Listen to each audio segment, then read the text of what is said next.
Hello everyone, and welcome to another Saturday night. Sunday night? No, it's not Saturday. It is another Sunday night here on Exploding Dice, where we are getting ready to to kick back and relax and play some D&D, as we do every week. I have my drink in hand because I have had a very rough day and I need it, but we will get into all that in just a bit. Thank you everyone who's come to hang out with us. You muted everybody, and you're muted too. I am muted in Zoom, but not on stream. And thank you so much, Mattier21, for following right out of the gate. Welcome to the madness, my friend. Thank you for joining us. I will, of course, start the night with a drink for you, because that is a part of our drinking rules, which we sometimes forget. But trust me, today I need it. We usually forget. Yeah. We usually forget because we're already drinking, but that's fine. Let's. You guys have decided, if you are hanging out with us, to hang out with the only D&D stream where you can have fun and get extremely wasted at the same time, while we do the same. Before we dive into our show, I have a couple announcements as I enjoy this tasty beverage. Ooh. It burns. So, right off the bat, some announcements. Whew. I need a chaser. We had an awesome, and when I say awesome, I mean amazing episode of Fuzzy Dice this past Tuesday, hosting Lauren Bond, aka Random Tuesday, the Dungeon Master for Hyper RPG. I had so much fun hanging out with her. She is such a pleasure, and her followers, her train of her legion of fans that came in absolutely dominated chat, and they helped us nearly crush our monthly donation goal.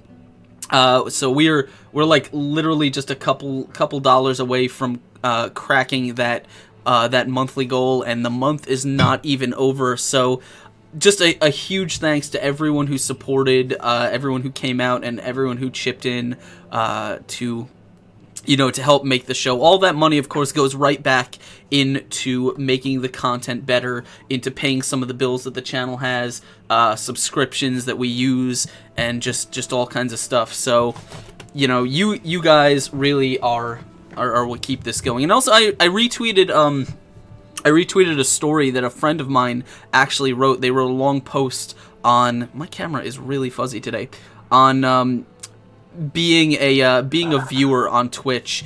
And just to sum it up, it was addressing a lot of the comments, and I too have gotten a lot of them, of people saying they like the show or they enjoy hanging out, but they can't, they have no money to donate, they can't afford to subscribe, they can't become a patron. And basically, I want to reiterate what I said, which is, even if you're just a lurker in chat and you don't even say anything to let us know you're here, whether you just lurk in chat or you're a long time donor and supporter of the show, just trust me. Just when I see your name in the viewer list, even if you don't want to be called out and you don't want to say anything, just seeing you guys show up is seriously what keeps me coming back every week. It's your support that encourages us to keep doing this and to provide more content. So thank you so much, everyone. I kind of felt the love this week, and I've been wanting to share it back with you. If you're interested, we have Fuzzy Dice coming up on Tuesday, this coming Tuesday, where I will be hanging out with the awesome folks from the Sneak Attack podcast, which, if you've never heard it, is a fantastic D&D podcast run by some fantastic people, and we're going to be talking all about that.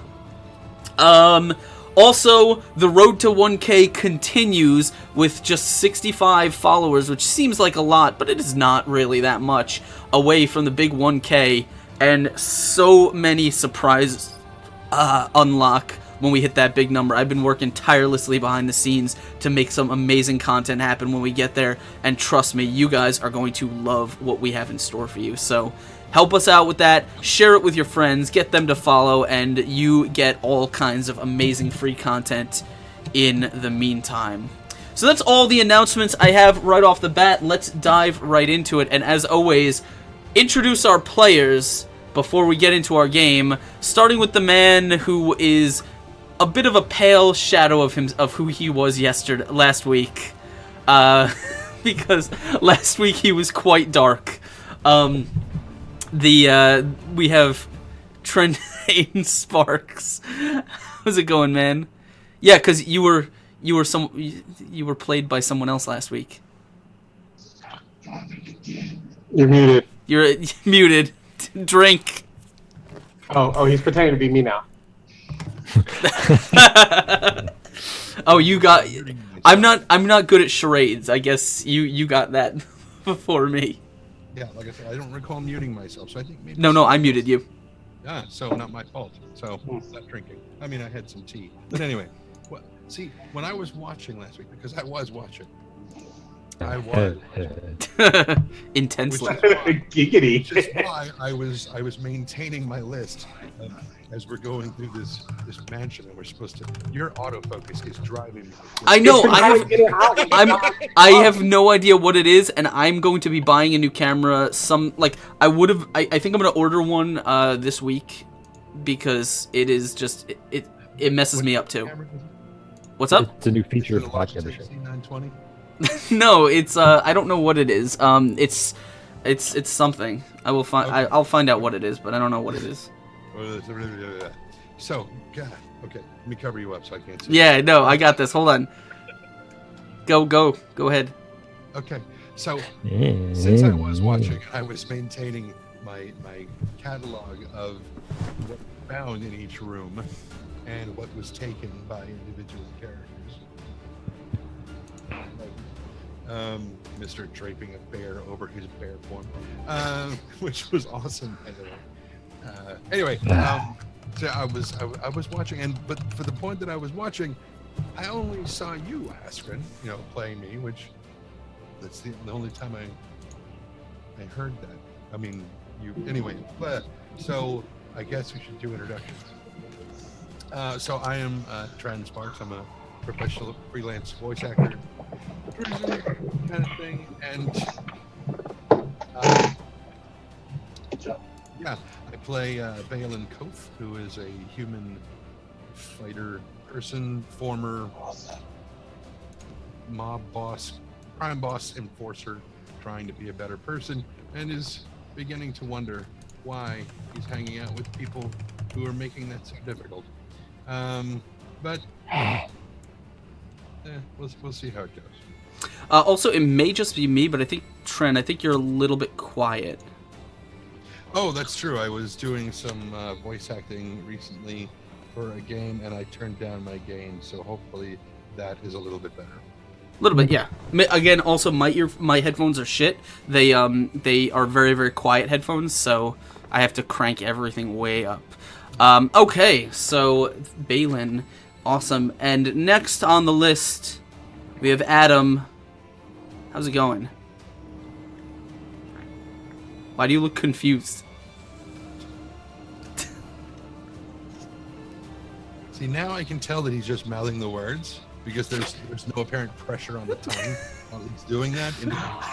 Why are you checking out my tongue like that, man? Hey, really? He's a professional voice actor. He is watching intensely for that tongue action. Yeah. I mean, no. So I'm Adam. Last week I played Trendane. This week I'll be playing Xantor. And Kismet. Oh wait, last week I was Trendane playing Balin, playing Adam playing Xantor. This week I'll just be Adam playing Xantor, the druid. That's it for now. Bye bye. See you later. All right. Yes, and people in chat are telling me you're a little quiet, so hopefully we fix Here's that. what they think. Yeah, I mean, well, they're not important. All right.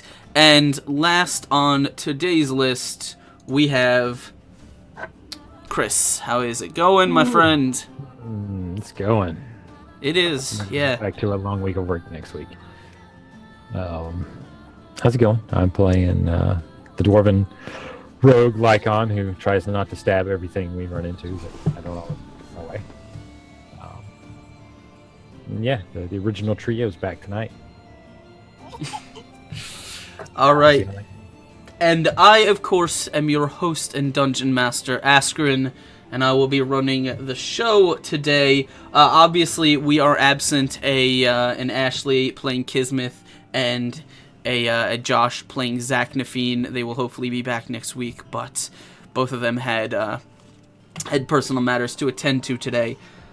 So, as we as everyone has been introduced and we return to the game, let me just turn down this because we're gonna need a little bit of spookiness. Where's my coast? Not a whole lot of spookiness. Just a bit. One little bug near the ceiling. What? All right, tabletop audio. I don't know why I don't keep this open. So let's remind ourselves of what happened last week. Last week, you guys began your adventure in the middle of the dungeon that wound its way under the wizard's mansion. He seemed to have a rather extensive network of dungeon rooms, most of them seeming to be designed for the study and summoning of various demons and extraplanar creatures. He actually had in his current possession 3 creatures that he had successfully summoned that he seemed to be in the process of attempting to interrogate for information. One of them was a large, hairy, goat-like humanoid that had all kinds of runes binding it in a certain room. The other was a bloated half baby, half fly that was trapped in a summoning circle. And the final one seems to be some sort of creature from the shadow plane that was trapped behind a wall of bright light that kept it at bay. Those were...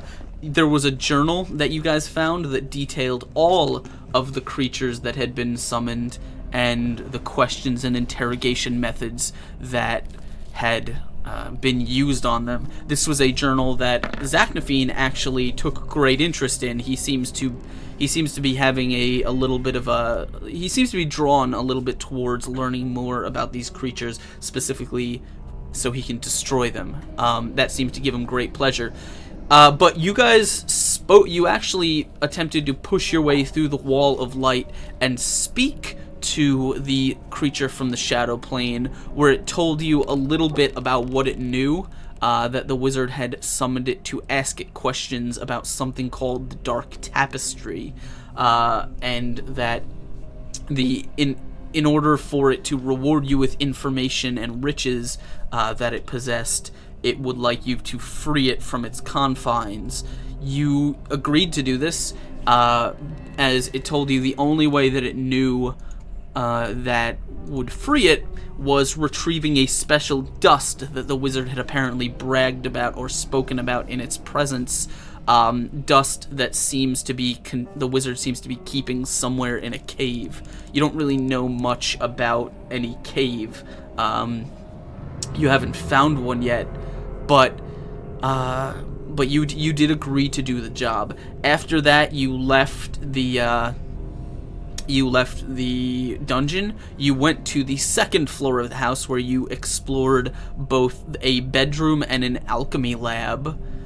There were a lot more. Oh, and also a library. There were a lot of traps, a lot of dangers there, but you managed to survive them, including a summoned bear. You also discovered a list that the wizard had kept hidden by some sort of magic. Apparently, there was a code word that he had kept to reveal what was actually on his parchment, rather than very bawdy limericks. Oh yes. Yeah. The last thing you did was you ascended a trap door into the wizard's observatory, where you found a giant telescope and all kinds of star charts and devices for investigating the night sky. And it was there that you both that you attempted to parley with and were attacked by a small baby-like creature with big leathery wings. And that is where we're gonna pick things up. So let's move right on to it. I don't know if I asked everyone for initiative, so let's do that now. Let's get some initiative as this thing is swooping down after Xantor attempted to cast a moonbeam spell on it. Not attempted, successfully hit it with. Well, yes, you did cast the spell on it, but it proceeded to attack you immediately after. Yeah. Natural 1. All right. Roll for initiative. Natural 10. Yeah. Which also has a 1 in it. I got a 7. Yeah, we are so dead today. We are fucked. Hey, I see a white screen. Does anybody see just a white screen? Zoom out. Yeah, zoom out. Or zoom in. I don't know. It may just be the thing hasn't loaded properly. You can try refreshing if that's happening. Rats, WebGL hit a snag. Way low. Can you add my name to the chart, please? Yeah. I forgot my token, because there was no token on the screen. That's fine. Alright, so I need to roll for Kismet. Xantor rolled a 7. And for Zachnafine. Wait, what the hell? Why did you give me a 0? What's up? 7. Don't talk to myself. And this is Good fighter. Zachnafine. Myself. Alright. He got a 5, I think. Yeah. So we need Alright. backup characters, because we're gonna die. So let me just grab some appropriate combat music for here.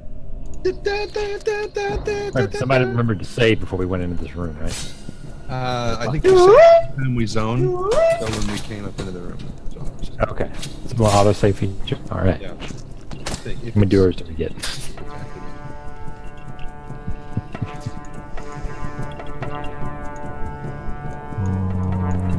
Alright, so let's sort some initiative order.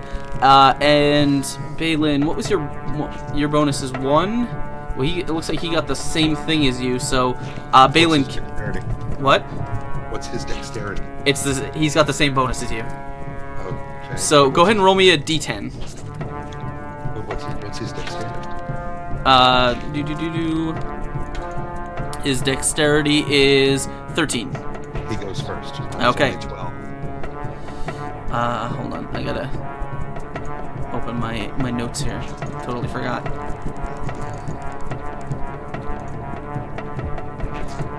While I'm opening my notes, I should inform you guys that all of our awesome music and sound effects are courtesy of the great people over at Sirenscape. I've heard of that. You have. Yeah, I hope you've heard good things. absolutely. I hear many great things from them. A lot of it is music and sound effects. Well, Sirenscape is an awesome program made by an awesome company that are big both fans and supporters of the show, and you should definitely go check them out. Okay, I will. Oh, Hashtag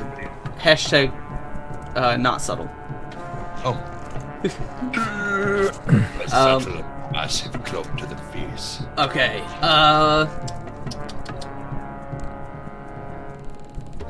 So the creature is going to swoop down, and it is going to, before it actually, if you remember, this thing was coming off of a ledge that was, about 15 feet up. So as it swoops down, you see it extending something in its hand. It appears to be holding a kind of a long, twisting wooden rod that it is going to cast a spell from. Hopefully it's polymorph into butter.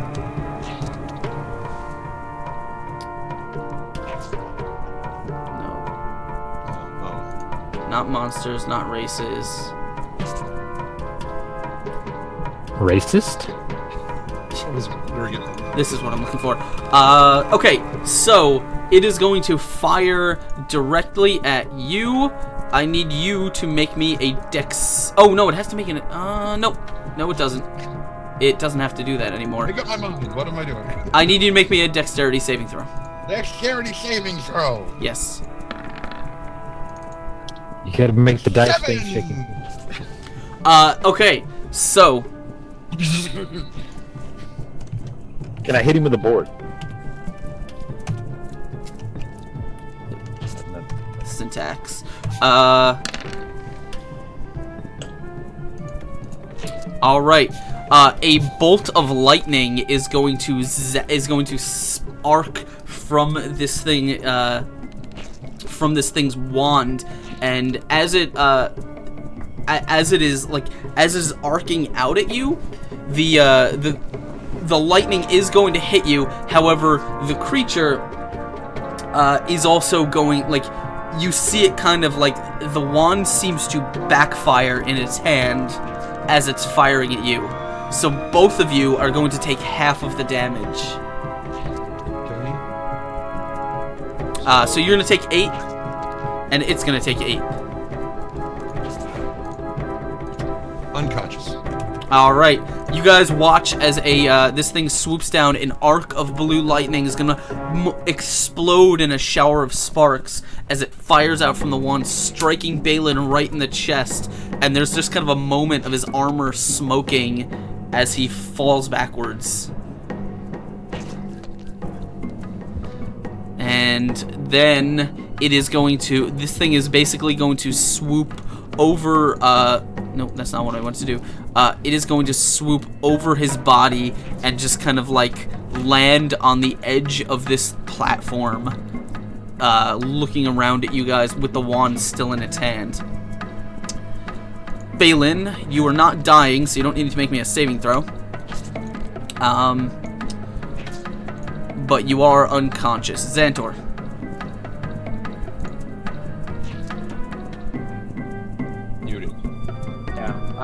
So I'm gonna do 2 things actually.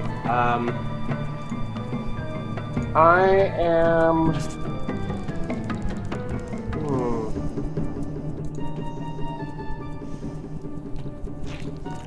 Okay, so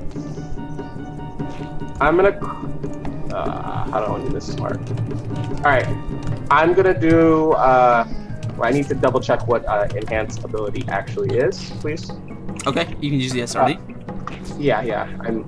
I want to be clear on what. Touch a creature and bestow upon it. A movement is an action, right? Movement is a move action. Yeah. On your turn, you have 1 action, 1 movement, and 1 swift action. Okay. Or bonus. I'm going to do. Can I do? Do I have to do it in particular order? Basically, what I'm gonna do, I'm gonna cast Enhance Ability, Bear's Endurance on Balin, but I also want to do Healing Word, which is a bonus action. Then you can do both. But since unconscious, I have to do the Healing Word first, right? Yes. I didn't hear what you said. Okay, so it's 1d4 plus your spellcasting ability modifier. So I'm gonna roll 1d4 and modifier is 3. So 1d4 plus 3, or just do the 1d4 and then add the 3. 1d4 plus 3. 1d4 plus 3. I got a 6. So you get 6 hit points. 6 points. And then I'm casting Enhance Ability on you. I'm doing Enhance Ability, which they rolled all the spells into Enhance Ability, it looks like. 'Cause I Yeah, wanna yeah. give you Enhance Bear's ability Endurance. is one. It's one spell, but you get to choose which one you want to do it. So I'm doing Bear's Endurance, which is 2d6 hit points. for, okay. So as you kind of go ahead and roll it, as you rush over to, I believe enhance ability is a touch, so you have to actually be in right, so contact with him. I run over and I put my hand on him. Okay, you can move your token. So you're gonna get a attack of opportunity though From where? from the little creature on the pedestal. He doesn't necessarily need to. Well, no, he He's can gonna go past him. he can go around. It's not not a big deal. Oh, yeah, okay. So you rush over, and as you lay your hands on Balin, you kind of you feel the healing nature energy flow into his body, kind of sealing up the scarring over the burns. And as he kind of wakes up with a gasp, you change the channeling to so that you conjure an image of this sort of this wild feral bear that you so often take the form of. And as you channel that essence into him, Balin, you feel yourself kind of feeling stronger, like hardier. You're what is it? 9 temporary hit points. Yep. Okay, you're gonna get 9 temporary hit points at advantage on Constitution checks. 9. It says 6. Mine says 9. No, it's You got 2. It's six 2d6. Oh, I hadn't rolled far enough down. Sorry. Yeah. I was Oh. scrolled up a little bit. Sorry. 9. 6 permanent, 9 temporary. Yeah. Okay. An advantage on Constitution savings. Gotcha. I should probably close this. That's it. All right. Oh, and I'm gonna yell. I'm gonna be like, "Hey, come here, little puppy." To the little thing. Yes. All right. On his turn, Zaknafine will kind of climb up to the platform, raising his battle axe high above him, and he'll say, "Perish, fiend!" as he swings his battle axe for a 20, which will absolutely hit. Man, I hope he watches the show. He's gonna be so pissed. As he hits this thing squarely on its back with his axe, doing a nice chunk of damage there. That is going to be his turn. He's going to kind of look over. No, I'm pretty sure he's used that already, so we'll save that. That's Zaknafine. Kismeth is going to. We'll see what spells she has left.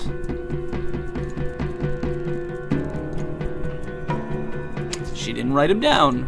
Of course she didn't. She'll just use a Ray of Frost, because that is a cantrip.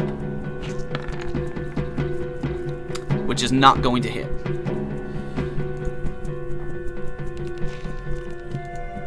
Lycon, what do you want to do? I am going to hold my action until the creature majigger moves. Alright, you're going to wait till it moves? Uh-huh. You got it. Doesn't he lose his turn? It's the end of the round. Yeah, he's right. It is the end of the round, so you're going to have to use it now, or it's going to pass you by. Then I will just let it pass me by. But I will also yell out just one time. And when I try talking to something that's not attacking us before we attack it, and then I'm going to let you guys go. It's already attacked us. You attacked first, Dick Nuggets. Yeah, but we also didn't attack the shadow creature. We actually have a pact with it. Dick Doctor. Alright. On its turn, it is going to lash out and make a bite attack against... it's going to kind of flap its wings and attempt to bite onto Xantor. Chomp it. Chomp it, chomp it, chomp it. That is a 9. Which is not That going does to not hit. hit. Nope. Nope.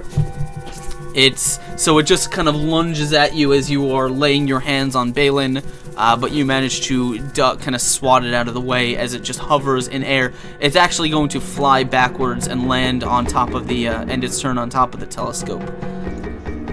Balin. So, let's go with the battle axe to the face. Okay. You're gonna have to climb up onto the platform to be able to reach it. Okay. Well, Just don't damage the telescope. I'm gonna try not to damage the telescope, but I'm not gonna try real hard. I'm heaved at this thing. So, battle axe. Should hit Xantor then. It wasn't attacking us until somebody decided to moonfire. 1 natural 1. So you are when he says try not to hit the telescope, you are like, wait, what? As your axe is coming down, telescope. and Gotcha. you just slam right into it, leaving you hear kind of a crack of glass, and you leave a big dent. I used my axe and not my hammer. So. There's still a fairly large dent in the sort of brass structure. All right. Anything else? Just go ahead and light it on fire. Ooh.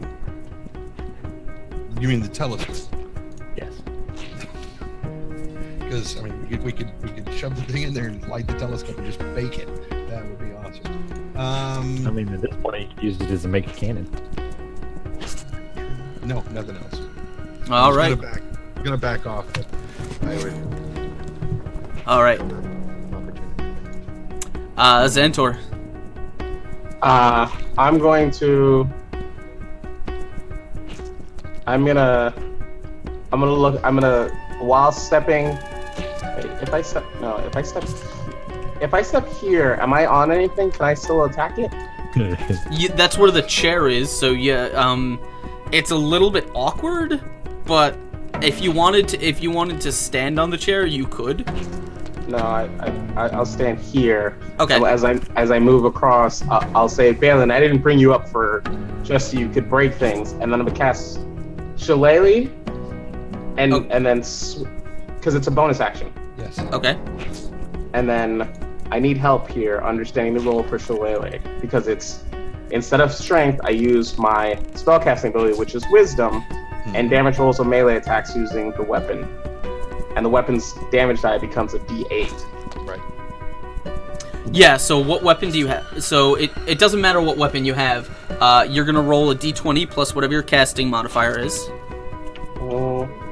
D20 plus casting modifier is +3. Okay.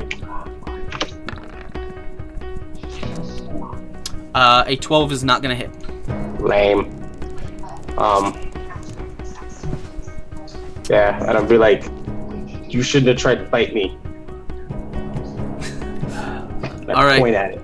Zachnafine is going to, because you guys sort of, you guys have this thing sort of surrounded. He doesn't want to sort of step over that chair because the last time you got into it, you got shocked. Or was it him that got shocked? I think. Zach. Yeah. All right. Zach. Yeah, then he is definitely going to stay away from that chair. He's actually going to take a step back and attempt to throw a javelin. Oh, God. Hope he rolls better than he did last week. Oh, God. Well, he did. So you're now playing Zachnafine, I guess? As his javelin sails through the air and is going to strike this thing for 8 damage, it kind of rips through one of the wings, leaving, like, as this thing just kind of, like, the wing sags painfully.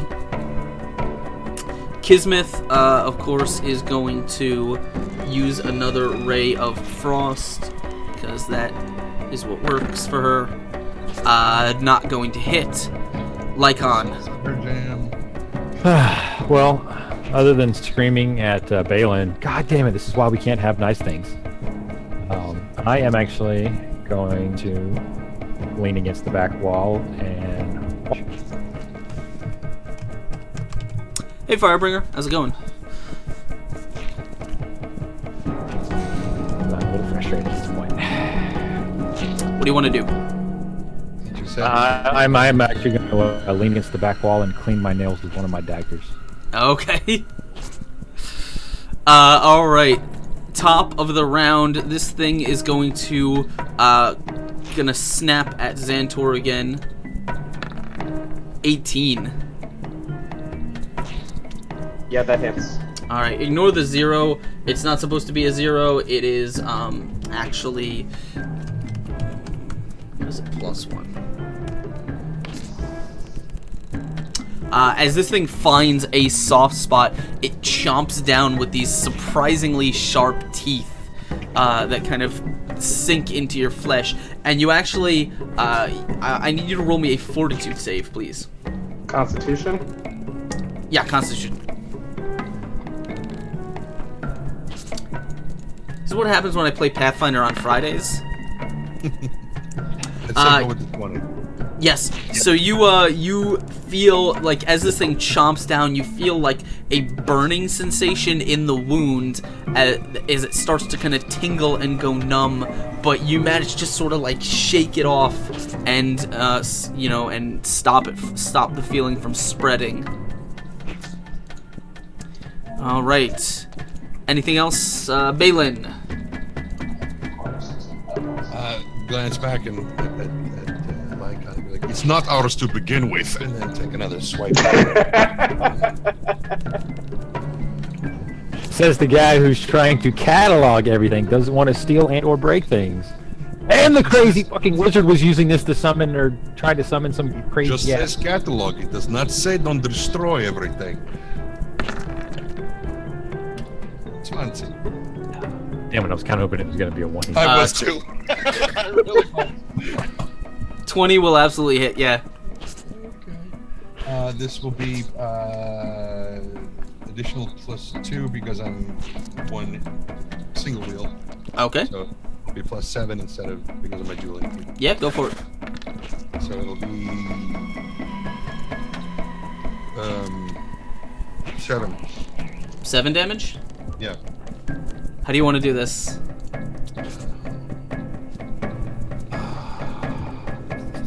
Well, let's see. Okay. As the blade swings through the, through the, whatever the hell it is, it's going to shave. You just glance along the entire length of the telescope, or at least as much of it as I can reach. With that one shaving just a spiral of brass off of it, which I will then pluck up and fling at Lycon. So as you bring your axe across one hand and your shield kind of in the other, it sort of skims the edge, and just as it bounces off, it actually like deflects up right into the thing, and you catch the creature with the edge of your blade, sending it tumbling off with there's sort of a black trail of blood behind as you send the creature tumbling end over end across the floor as it skids to a halt in the corner. And with that, you guys are left alone in the observatory as the creature is now very much dead. You just see it sort of its wing twitches. The body is broken and bloodied, black kind of ichor leaking onto the wooden floorboards.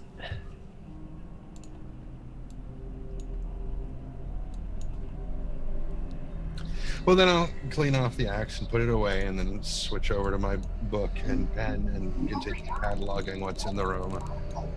I'll look over at Lycon and be like, thanks for the help there, buddy. Hey, you started this shit. Yes, true. That is correct. You did start this kind of. However, it does seem to have a wand or something. You might want to look into that. Yeah, I'm gonna take the wand. I'm gonna take the wand and I'm gonna put it in my back pocket. Okay. Is there anything else on its body? On its body, no. Can I use medicine to bandage myself?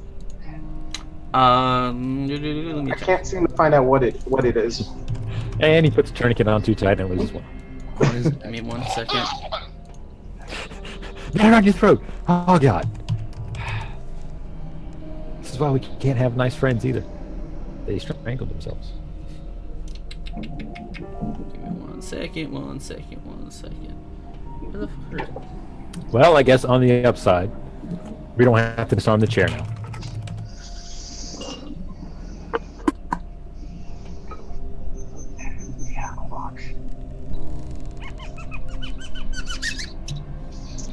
I'm also gonna pick up the body and put the body in the chair.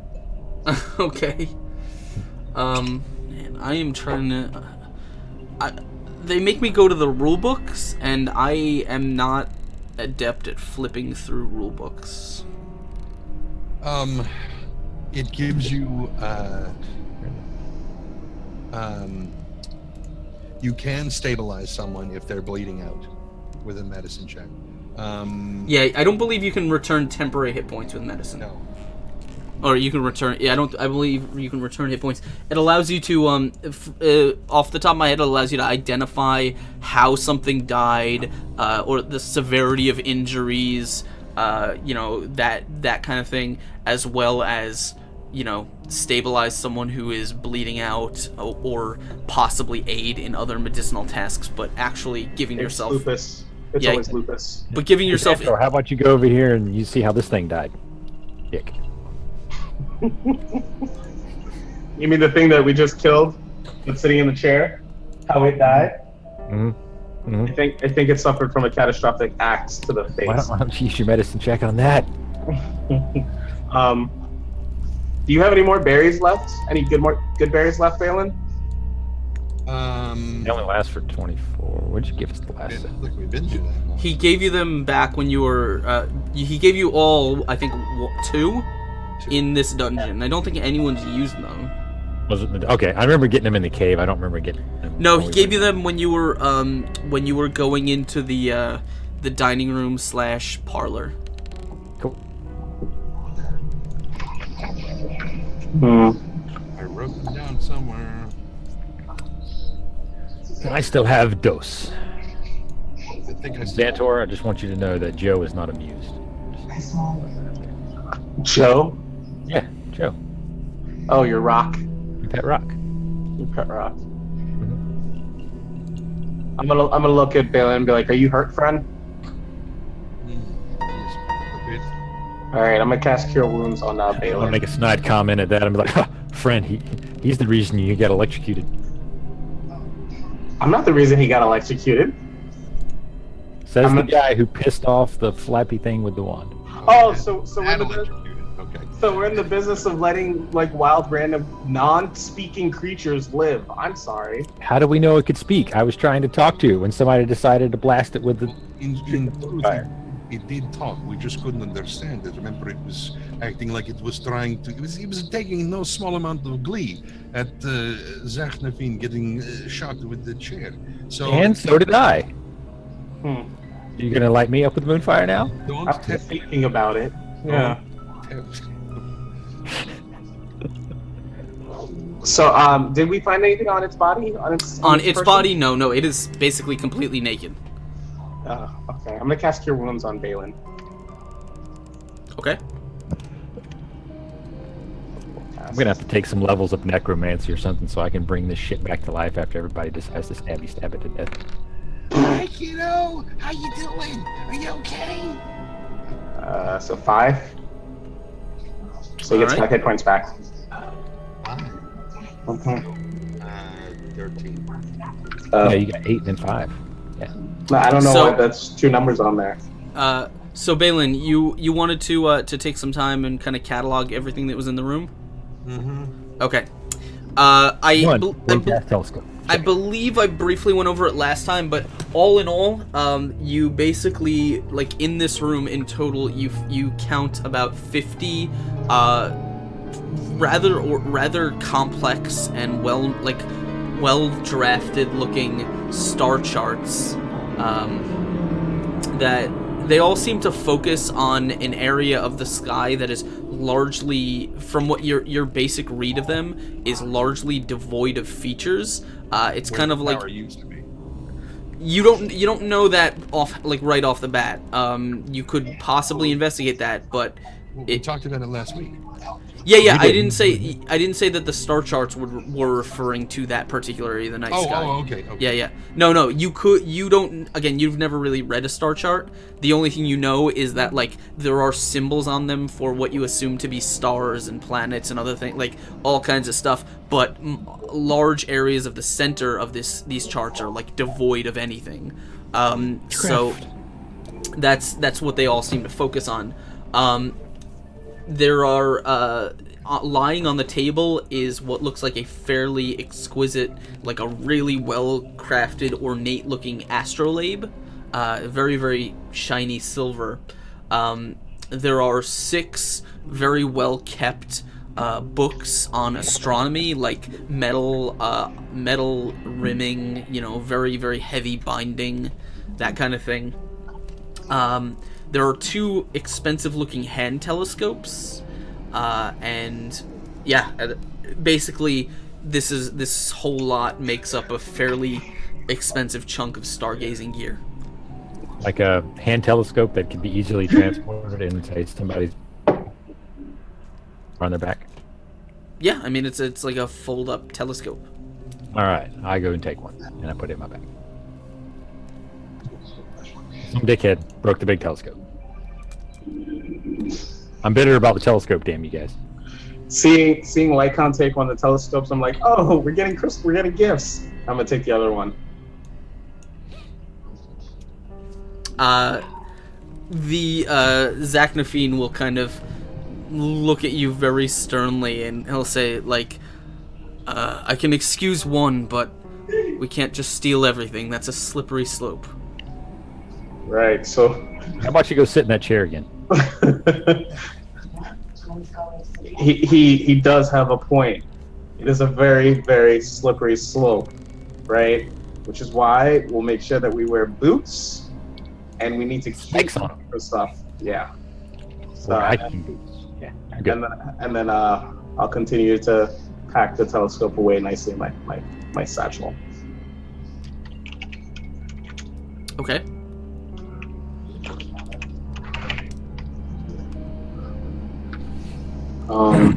Is there anything else of notice in the room besides? Not really. I mean, you've cataloged pretty much everything that's in here. There's not just another pile of stuff that I forgot to mention. Is this a bookshelf here? Yeah, that's where all the star charts and stuff are arranged on. Is there any star charts that like? Are there any star charts that like seem to like have written on them the darkness or the blackness? Most of them are fairly are not labeled. They're labeled by coordinates.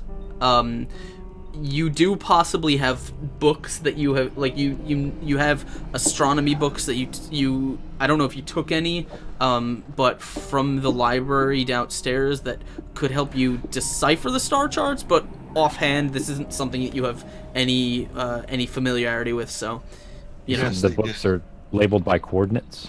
The charts are. The charts are. Is there a gauge on the large telescope of what coordinates it's? There's a lot of dials and foot pedals and stuff like that. It looks fairly complicated to operate. But there's no like readout like or display. There's no like electronic display. No. Yeah, but you said it had dials, so I'm like, it's got to have a longitude, latitude, altitude. Possibly built into the thing. There's nothing on the outside. And thank you so much, Ellie Martin, for following. Welcome to the madness, my friend. Thank you for joining us. And we, or at least I, will drink in your honor. And of course, if you're hanging out with us in chat, let's get some ED Nade and ED Love in chat. Show your support, guys. And yes, the guys took 16 books on astronomy from that library, so they have quite a few books of astronomy on them. Yes, so you could... you took over... We're making a library for the kids. So yeah, you could, if you wanted, possibly spend some time learning how to decipher the star charts. It would probably take a decent chunk, of studying, though, because it's not something you just pick up overnight. Now that the body is resting in the chair, is it like getting electrocuted, or is electricity coursing through it? No, it's not. That's probably a switch. You're not sure. You didn't exactly see how the chair operates, but Zachnafine will guess that it probably operates on either like weight or possibly like a certain, whatever. You probably need to sit in a certain way.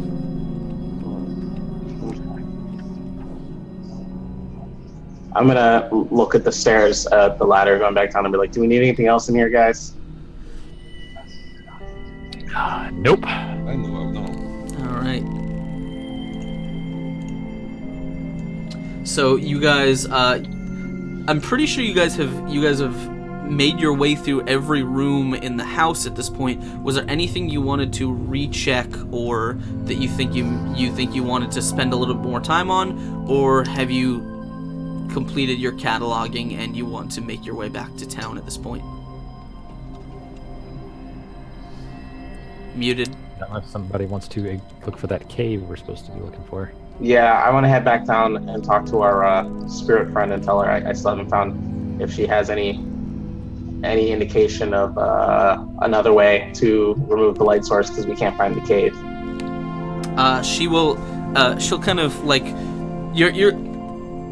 she'll kind of talk like very like in a very soft manner. She says, the wizard intimated that his cave was a safe place away from here.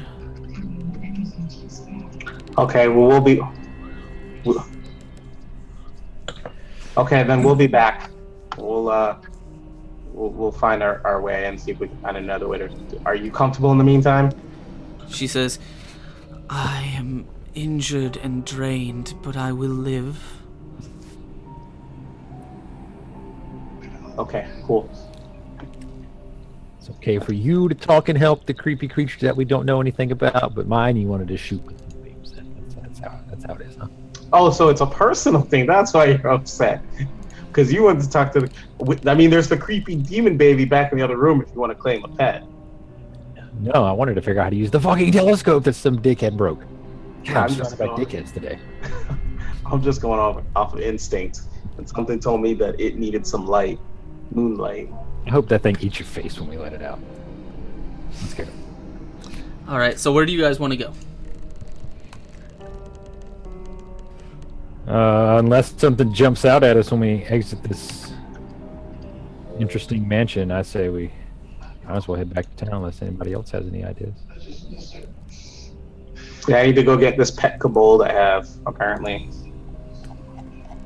Alright. Give me a minute. And rest up. We need to rest up. I'm fine. So am I. Dicks. I don't have a red dot on my guy. Me and Zach both have red dots. No reason. So as you guys are making your way out, Zachnafine, like, we'll say this is actually as you guys are sort of exploring the room. Zachnafine is nursing his wounds, and he also since you encountered this creature, he's spending his time looking through the summoning journal, trying to find information on what it was that you just fought, and possibly if there's anything particularly interesting. And he does actually he finds an entry not on this creature, but he finds like some kind of he's just flipping past one entry, and he says, "Hey, didn't we have that list that said something about a guard for a cave?"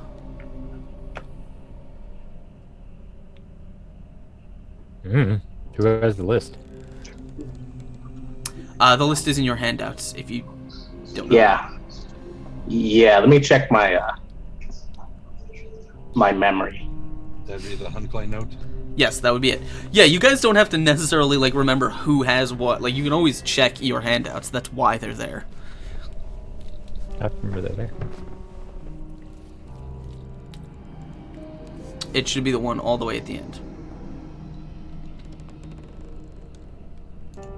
It's the second one on the list. Animate Dominion remains to guard cave. He nods. He says, because this entry says, well, I mean, it kind of has a description of what the thing that he summoned and apparently animated the remains of is. And it also mentions this cave very briefly. Does it say where it is? He says, it says 1 mile north, follow the river into the hills. 1 mile north, follow the river to the hills. Yes. 1 mile north of the tower or the town of the house. Well, you can't go north of the town because that's water. I would like to rest for a little bit, guys, before we push on. Maybe, where that thing bit me, maybe let it fester and arm fall off. I'm gonna murder you. Not gonna try to talk to me first.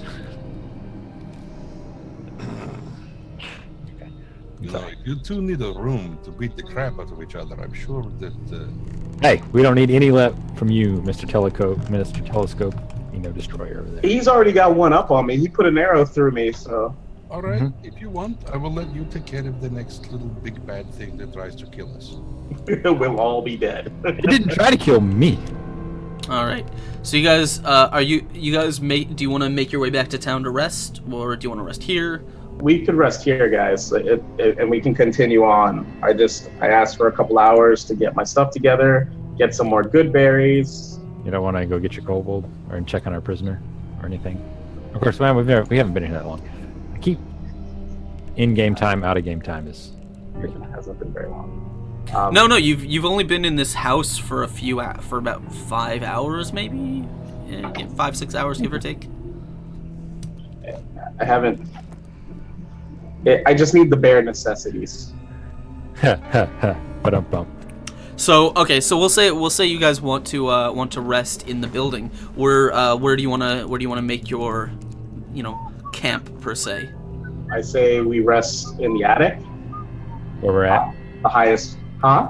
Where we're at? The highest point with only one entrance in. Okay. Does everyone agree? Yes, they kid. All right. So you guys remain in the observatory. You, after being kind of harrowed by a couple different fights, you decide to unfurl your bedrolls and take the rest of the night in the observatory During under the night, the stars. During the night, I want to take the body and I put it next to Lycon. So that he went.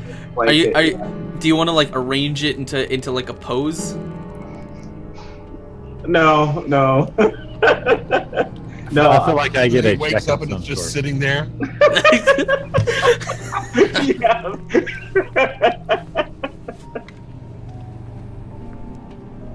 All right, roll me. I wake up and I see it. And roll me put it back. roll me a stealth check. Yeah. This thing has a trapdoor, right? Yes, it's a trapdoor in and out. What's up, Grimnar? How's it going, man? And in that case, Balin's gonna set up his bedroll. Not bad. Trapdoor. 15 is not bad. Go ahead and roll me a perception check with disadvantage because you are asleep. Nope. So you guys take you set up your bedrolls. You have some of your rations, and you kind of relax under the stars, as it were. And when you guys get an early start in the morning, I guess. Lycon, you wake up and you kind of you stretch your arms out and you just kind of turn your head, and there's just this sort of mangled, deformed form of what looks like a chubby infant with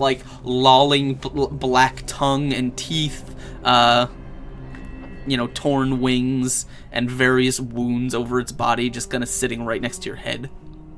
See, and I was gonna use the night just to calm down and be okay in the morning, but now you done fucked up. It's gonna be a whole nother day. All right. So once you guys are all rested in the morning, you are of course at full health. You've gotten your spells back. What is your plan for the day? I say we follow the route to the cave. Okay. All right. So you kind of make your you can make your way out of the house. If anyone would like to roll either a survival check or possibly an intelligence check. Yes. I'll roll a survival check. Okay. Survival or intelligence check? Yeah, they're Everyone's higher. two different sources, types of information.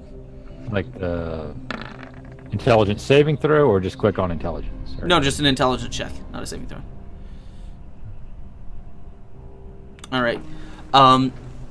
Lycon, you know that there is a small where are we? There is a small river.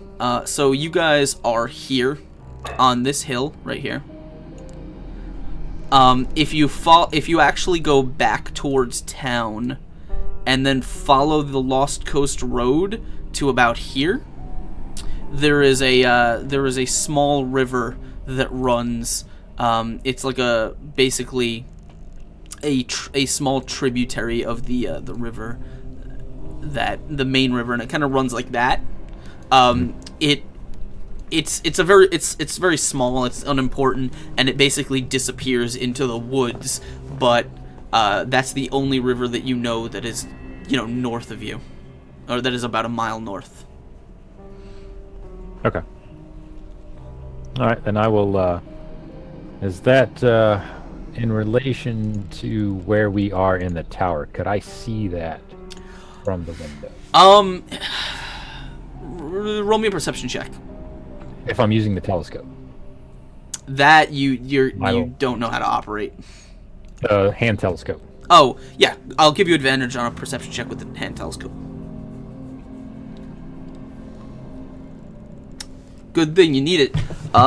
So as you kind of point yourself best as you can due north, you can see that the woods where you're pretty sure this you can't be exactly sure because it's hard to see, due to the terrain and stuff, but you look in the general direction and that particular wooded area is dotted with rocky hills and stuff, as it kind of gets out towards the steep cliffs that lead down to the water below. So there very well could be caves, honeycombing that landscape.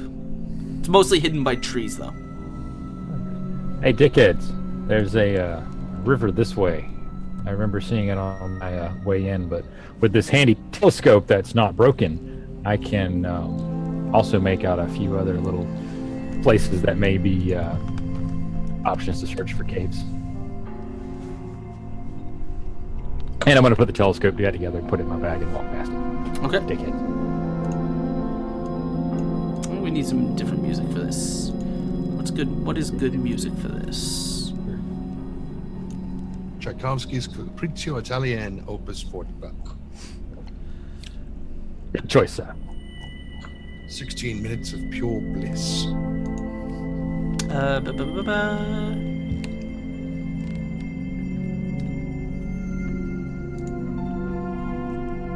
No, that's not what I want. Anyway, so what are you guys doing? Lycon's walking out of the room. Okay. So you guys want to you as a group you want to leave the mansion and start making your way up the road? No, I said Lycon's walking out of the room. Yes, I was asking if you as a group wanted to leave the mansion, but you don't. I'm not leaving just yet. Okay. I'll follow Lycon. Be like, you ready to head towards the cave? Yes, dickhead. Were you not paying attention? Were you breaking more telescopes or killing more innocent creatures that did not know you? I You have a weird sense of innocence there. Uh, Whatever. Close my journal and head down out of the thing now. Okay.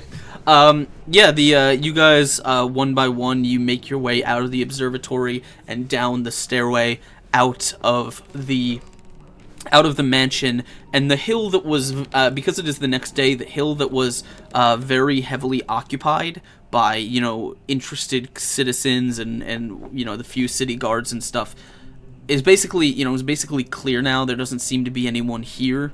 They basically secured the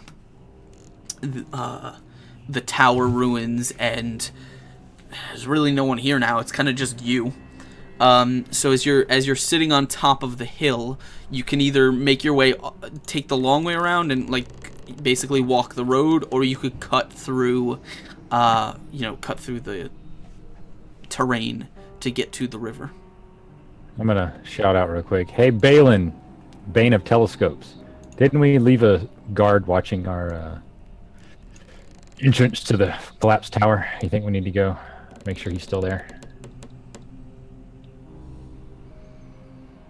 Balin doesn't seem to hear him. What's up?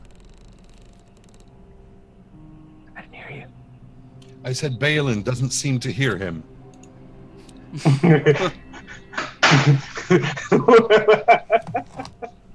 Okay. Okay then, let's go. All right. So which way are you going? I don't know, that way.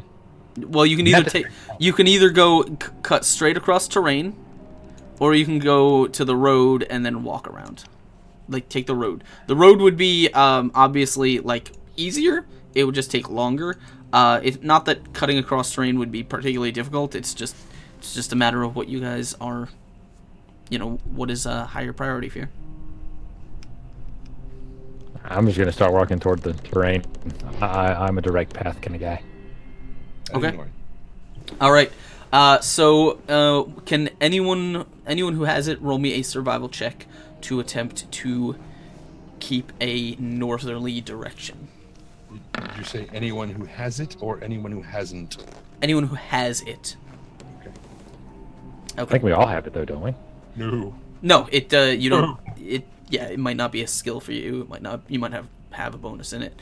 I would be at a -1 if I were to try Yeah. to do it. Okay. So, let me just check to see if it's active in Kismet. Proficient in it, but does that mean you still can't use it?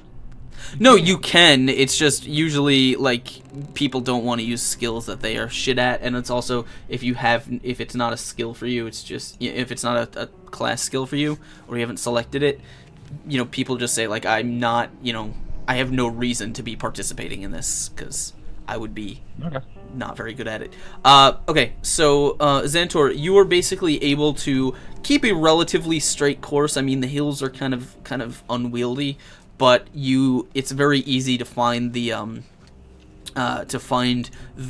what the fuck river is it? I don't even remember. I don't either. The name of the river that runs this way. It's it's the Tickwood River. You're basically able to find that pretty easily as it's gonna cut across your path, and once you do, you are able to lead the party towards the towards the beginning of the little creek that you follow north into the woods. As you're making your way into the woods, it is morning, but it's going to take a little while because the terrain is rough and the trees are fairly thick. So after probably about 2, maybe 2.5 hours of kind of, jogging through brush and blazing a path, you find, basically you see that there's a big stone cliff that is rising off to your left, and the river basically runs right up against this stone cliff, and at some point you can see it begins collecting into a larger and larger pond, right in front of this cliff. sorry, I'm grabbing your tokens. Tokens. You know what? I'll grab them from here. On this main map, could you ping a little bit slightly where we are? Like, are we over here more, or are we over here more? Give me 1 second, and I will do that for you. Oh, do they not see the marks you made for me? Do what? I see. Little river. Yeah, they'll see that. You guys are. Let me zoom in. You guys are going to be the. We'll do pink. You guys are right over here.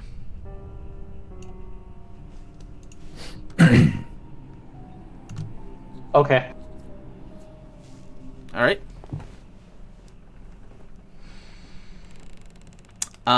So let me put you guys onto a map here. That's not what I want. I'm too zoomed in. Keeper of Tales would like to know which book of Jade Regent we're in. Sorry, let me move that. Sorry, I wasn't even looking at chat. Oh, hello, Keeper of Tales. We are, do not listen to him. We are not in book 7. We are actually not in any book, per se, because we are playing an introduction book that I wrote, combining a whole bunch of other different material, which I have called The Creeping Shadows. And it's a very, very fun little romp, but it is not. We have not technically started the actual Jade Regent campaign as it's written. We've done some stuff that has run tangential to it, but we'll definitely get there at some point. So you guys are. For example, every Jade Regent, well, every Pathfinder thing seems to start with a goblin attack in Sandpoint during a festival, but. Well, that's actually because the goblin attack in Sandpoint, that was, I repurposed that particular content, but yes, it is a common theme, sort of like how in Curse of the Crimson Throne, every fight happens in a warehouse on the docks, because it's just how, like, my players tell me, they're like, are we ever gonna fight something that's not in a warehouse or in under a warehouse, or in a temple? No, enjoy it. This is what you've brought on yourselves. Okay, so this is where you guys are as you're walking over to this lake. You can see the pond in what? Oh, there it is. Nothing. It was zoomed in way up on the corner, so it was just black. Yeah. So I'm like, nope, I can't see anything right now. No. So the pond in front of the pond here never seems to get very deep. You can actually kind of see the bottom for most of it. You can actually see this pond appears to be flowing into some sort of natural cave entrance up ahead. Oh, and I totally forgot this. I totally forgot to do this, but you guys, since you no, we'll do it later. Never mind. No, do it now. Do it now. No. I was thinking about my thing, and my pacing was wrong. Don't worry about it. We'll get there in a second. You don't want to know. You don't want to know, Zane. Yes. Don't. Part where you get chlamydia and die. Spot roll for chlamydia. All right, so you guys are following this creek, and you have come to a cave entrance. You don't know if it's the one you're looking for or one of many, but what would you like to do?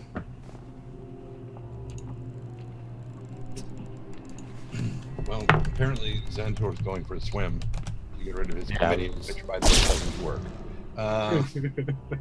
Just so we're clear on that. Who knows what it was in that bear that he was like rubbing on himself? Ooh, Well, I'm still wearing it.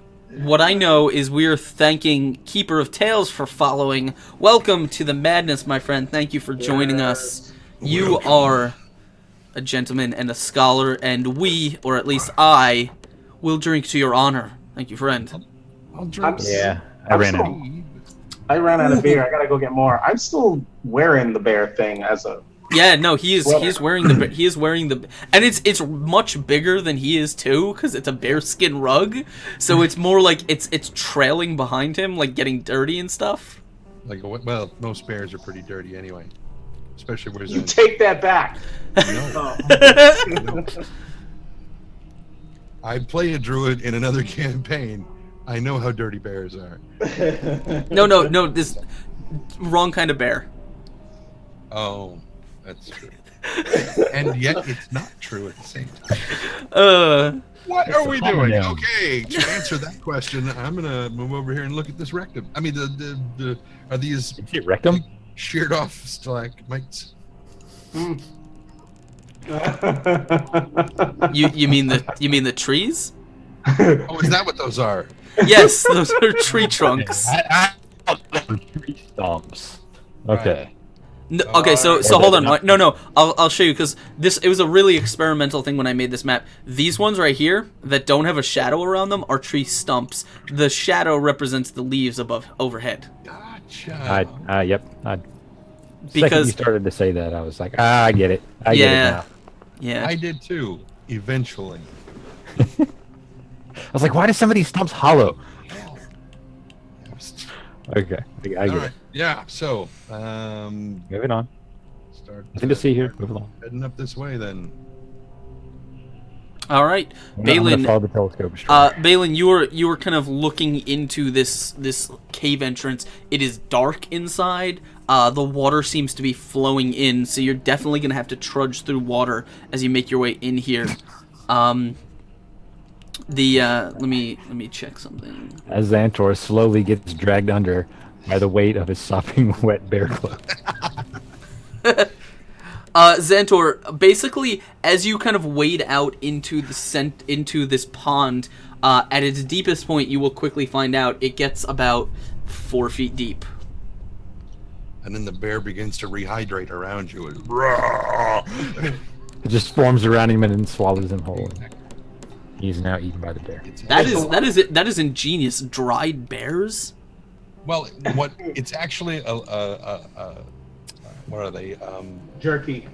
No, there's a trapper below and a lurker above. Those are the two things, right? It's actually a trapper below that's disguised itself as a bear rug, and so it's just going to wrap around you and eat you. And So is the water freshwater or saltwater? It is freshwater. Okay. I'm gonna, Drink some. Take a big gulp.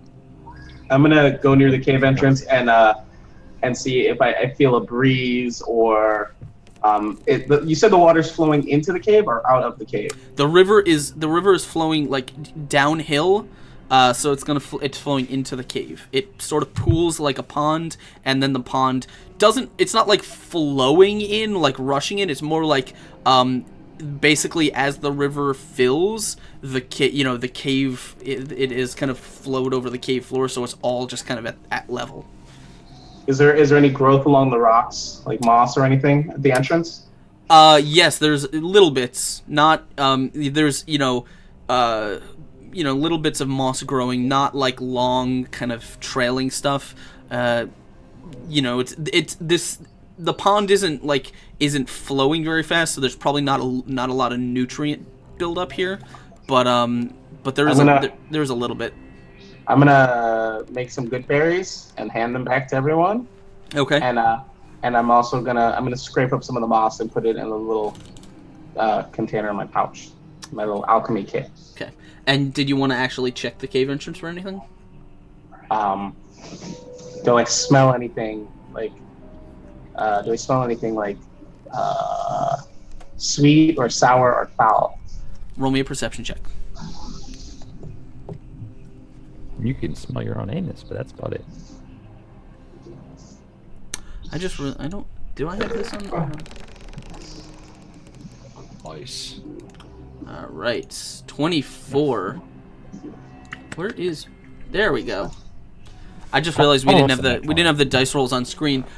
So on a 24, the water is a little bit stagnant in the cave, so it kind of smells a little bit, but there is definitely a wafting odor. Very faint. You probably wouldn't notice it were you not like kind of attuned to these things and also paying very close attention, but there is definitely a pungent odor, possibly of decay that that kind of rises to the surface. I'm gonna look at the guys and be like, guys, be on guard. There's something dead inside. What's the light like inside the cave? There is no light. There is none. Yeah, I should probably. Let me check if I put. Yeah, I should probably snuff you guys then. You should probably what? Gonna snuff us out. Oh my god. Could have just had the thing kill us. Remember, I still got low light, right? Yeah, you do. Yeah. So It's only Balin and Zach can't see. 40 and 0. I don't know if Kismet can. I don't know what she is. Kismet is a human. No, she's a half elf. I'm sorry. Right, she does too. Zach and I are the only humans. Yeah. Okay. So if you have low light, yeah, you can kind of see in here, but you can tell it is completely dark inside. And let me. Oh no, I'll read that one in just a second. So what do you want to do? Is there any sticks and kindling or something I could make a torch out of, or unless somebody has a torch on them? I don't have any torches on me. Kismet will she'll say, oh, I can do that, and she'll kind of rush over. And are you wearing a helmet? Me? Yeah. I don't actually know, to be honest. I don't think I have. I don't have all of that written down. I just have. Do you want to be wearing a helmet? Judging by the fact that he asked. Since you're asking, I'm going to see. Yes, I'm wearing some sort of helmet. She casts light on the front of it. Okay. Otherwise, I'd have light on my forehead, or my forehead would be on fire. That means you have a very bright light, like right here. Okay, then. I am going to... Oh, actually, hang on. Let me check something. I'm a fairly short guy. Did I put my height? No, I don't think I put my height on. I'm going to have to tread a little bit, because I'm definitely close to that 4-foot mark. So, is it going to go out if he gets wet? The light spell? No. Okay. All right. Then I will move ahead, and I will slowly, as stealthily as possible, swim my way. Roll me a stealth check. In this way. Go ahead and give me a stealth check, please.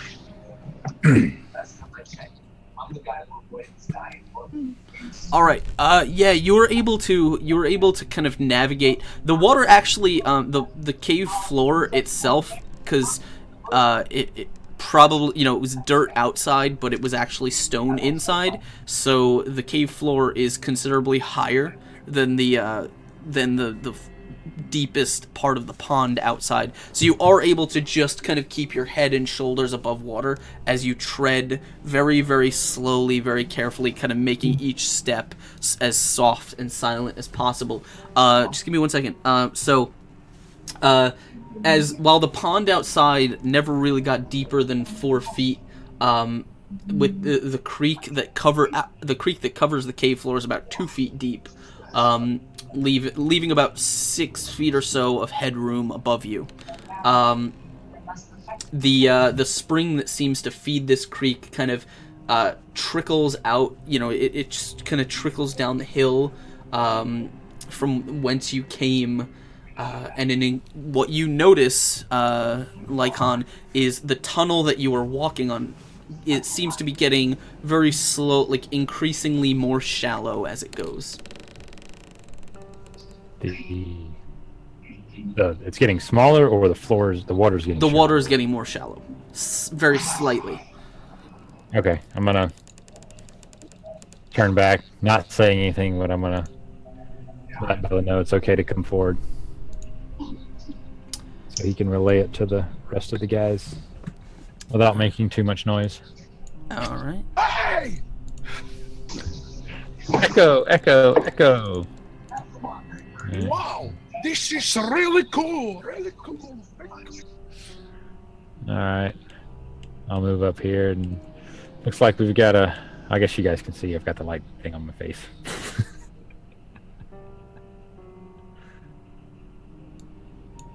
Which way?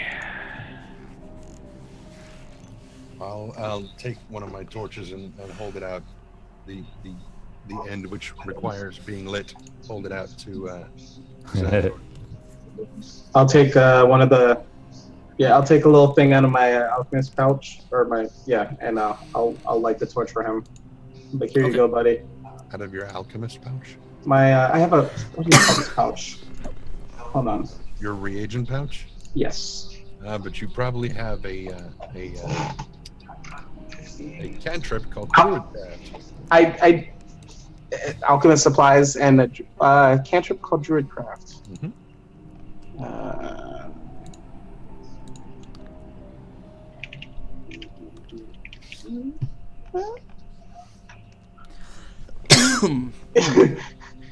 Yeah, I do. Mm-hmm. Would you be so kind? Yeah, I'll look at it. I'll look at him, and I'll go. I'll light the thing on fire. Okay. Thank you. Yep, you have a torch. Extra light. Yeah.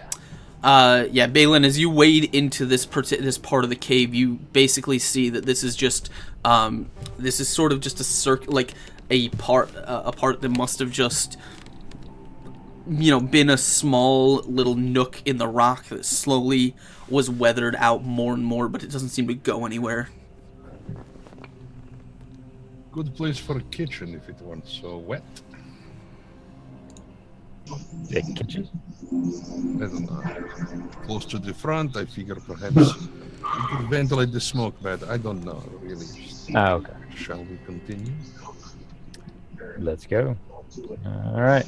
I will again stealthily make my way Okay. through the cave. Do I need to roll another stealthy check? No, we'll use the same one.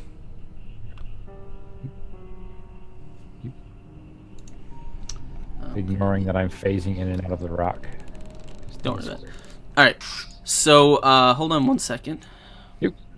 There he is. As you're kind of walking around the corner of Xanthor, you're still kind of keeping your eyes and ears open, and as you're walking up, you're almost positive that you hear sort of a kind of a faint sound of like some scratching or skittering on the stone, and some kind of like muffled wet hissing. However, Lycon is all the way already out around the corner as that happens. Lycon, roll me a perception check. Okay. The cave ahead of you is dark, but what you see is you can actually clearly make out at the end of your vision that the water seems to get progressively more shallow, leading to a dark cave. And oh my god, the fucking encounter roleplay music playing. I hate that I can't turn off their Twitch alerts. It plays on fucking in the background. All right, so ignore that. Can't hear it, so that's easily done. No, people in chat can. Don't worry about it. So Lycon, you see that here. Hold on one second. You see that the cave is getting progressively more shallow. What do you want to do? Like to the point where the water actually dries up. Okay, I'm just gonna turn back to Balin and whisper relay that looks like the water ends up here. Looks like the floor rises high enough. Where is it going? Do I see him when he does that? Does what? When Lycon comes back around the corner to whisper to Balin, am I like from I'm here? just turning behind. I can still see Balin. You can hear him. I mean, he's only a couple steps ahead of you. All right, then I'm gonna whisper to Balin, and I'm gonna tell Lycon to stop. I hear something. I hear sounds. I hear skittering and sounds. Okay, so that'll basically come out as. I don't understand. The water is coming into the cave. What? Xanthor says he hears something at the hole step. Then I will hold my position. Okay. Lean back against the wall and be like,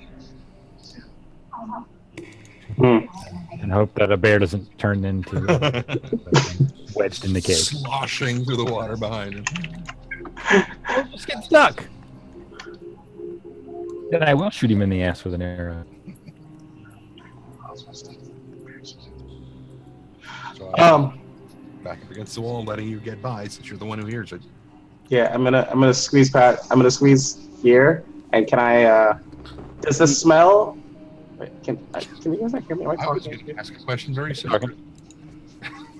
Does the smell, as I move closer to where Lycon is around the corner, does the smell increase? Yeah. Yeah, it does. And you're pretty clear that the sound is coming from this way. All right, I'm gonna flag to Balin, Lycon, and I'm gonna, if Zach and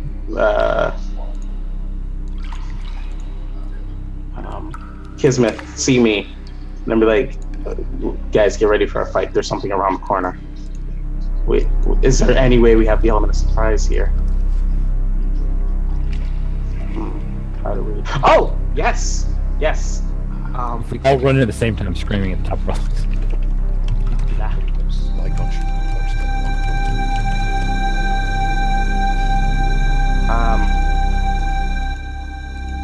I'm gonna. The effect must fit in a 5-foot cube. 30 feet. All right. 30 feet from where I'm standing into the cave. I'm gonna using the Druidcraft cantrip. Mm-hmm.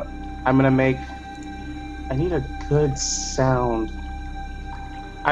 I'm gonna tell Balin and Lycon to ready their weapons, and I'm gonna make the sound of a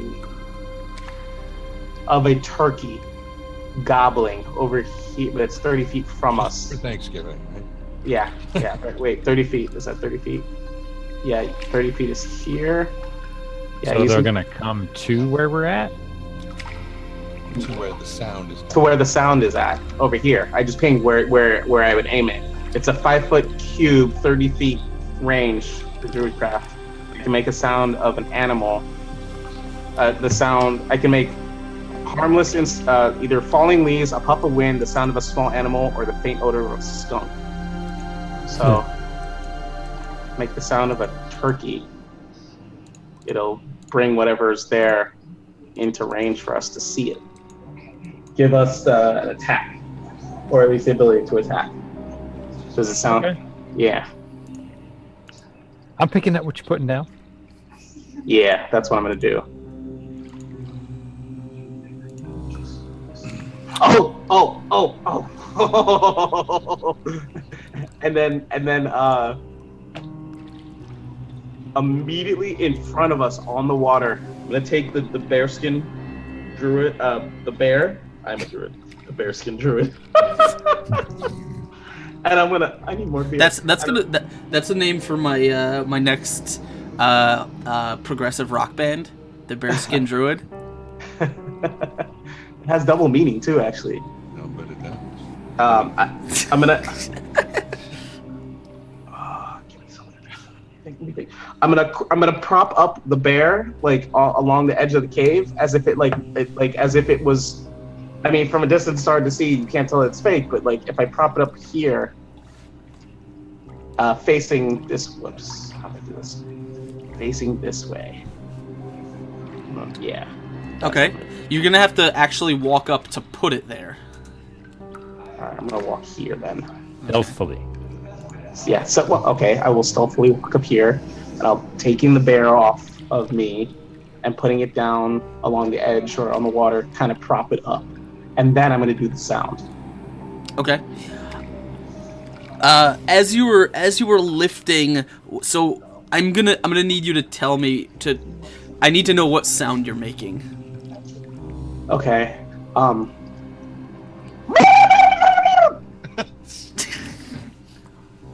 So definitely a male turkey. That sound. So as you kind of fill You fill this cavern with this loud, echoing sound that rings in all of your ears.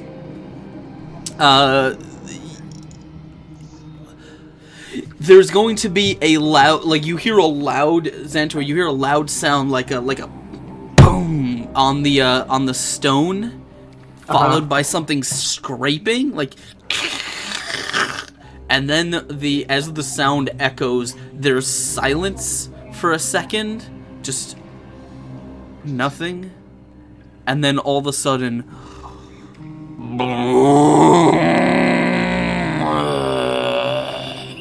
and you, because you are up front, are going to see something stomp forward.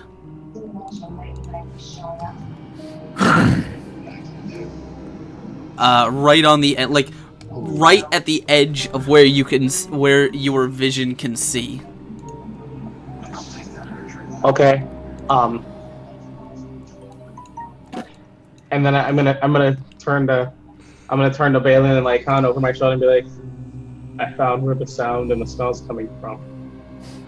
And as this thing has seen you, and you are staring directly at it, we're gonna roll some initiative. All of us? Oh yeah. Oh. Don't forget to select your token first. Yes. I learned. Oh fuck. All right, guys. I'm just gonna stay. I'm gonna step back and let you guys handle this. All right.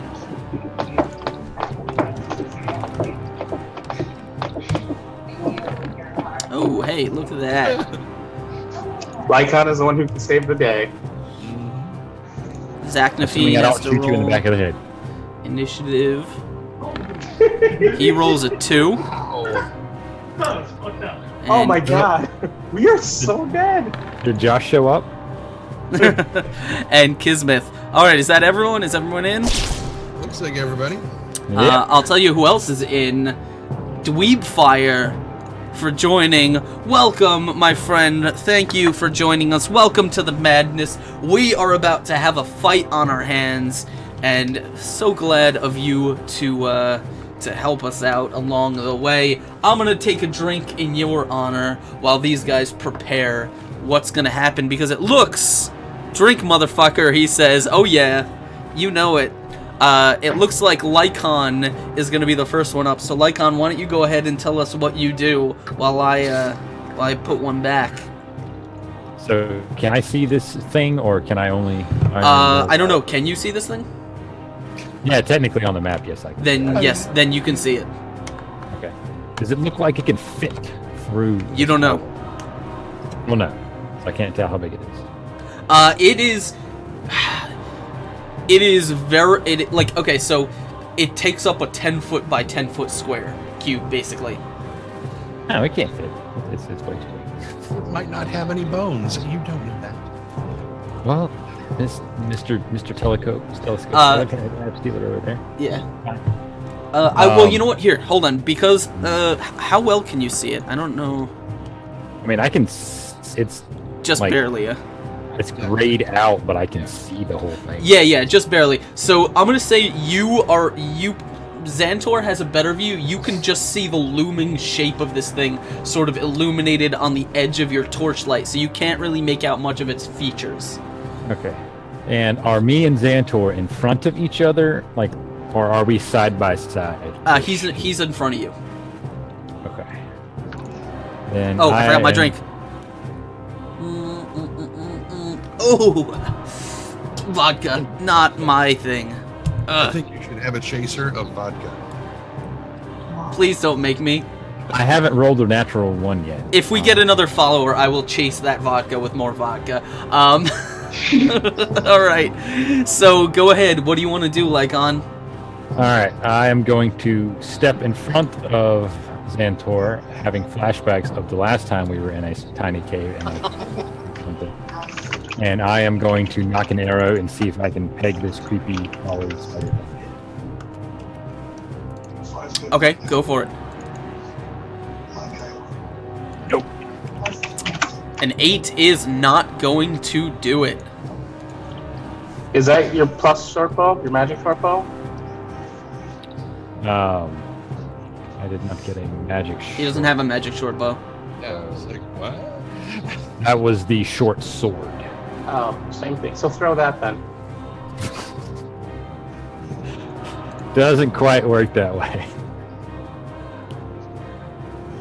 Besides, my turn's over. I'm just gonna look back and be like, shit. Yeah, so you fire an arrow into the distance, and you hear it clang off this thing's armor, but it just clatters to the floor unaffected. Let me hold on. I'm checking something real quick. So, do you want to do anything else, or are you staying where you are? I'm just gonna stay where I'm at. Okay. Cool. Next up, Kismet is going to go. She's gonna. No, that's. I don't want to do that. She is going to rush around the corner here and say. So, what's going on? Oh. What are you guys looking at? And then she's gonna say, while I look at her spell list. She's gonna look around at you and say, guys, should I use my fire beam? Is this a good time? Yes, very good time. Please do so. And then she is going to conjure a scorching ray. So, 15, which is just enough to hit. Oh, it's 3 of them. So we're gonna roll one more. Take the last one. So 2 hits. Nice.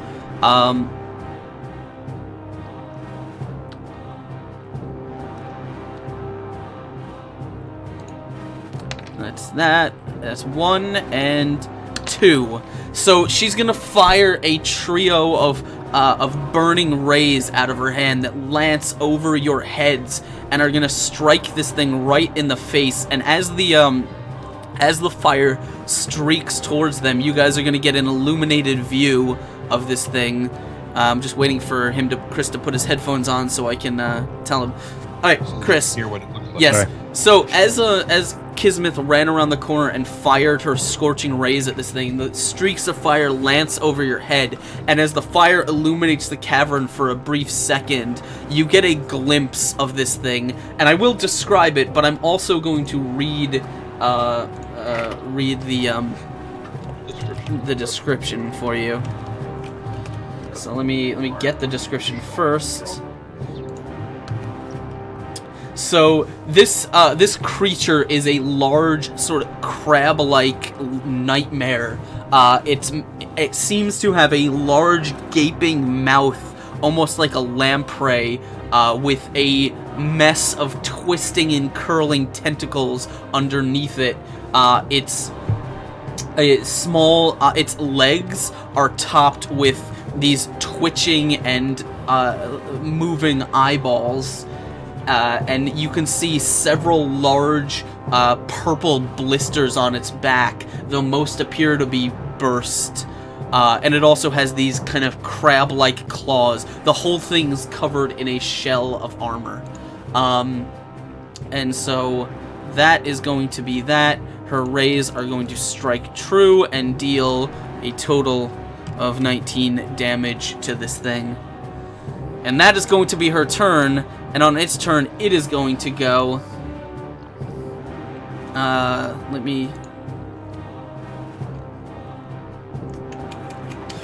It is going to. It is gonna slam into the door, like this. This little narrowing area. It's gonna kind of slam its form in and reach out, like reach forward with one claw, just kind of snapping at you, and it can't quite reach. But as it does, it is then going to sort of back up and crawl this way. Xantor.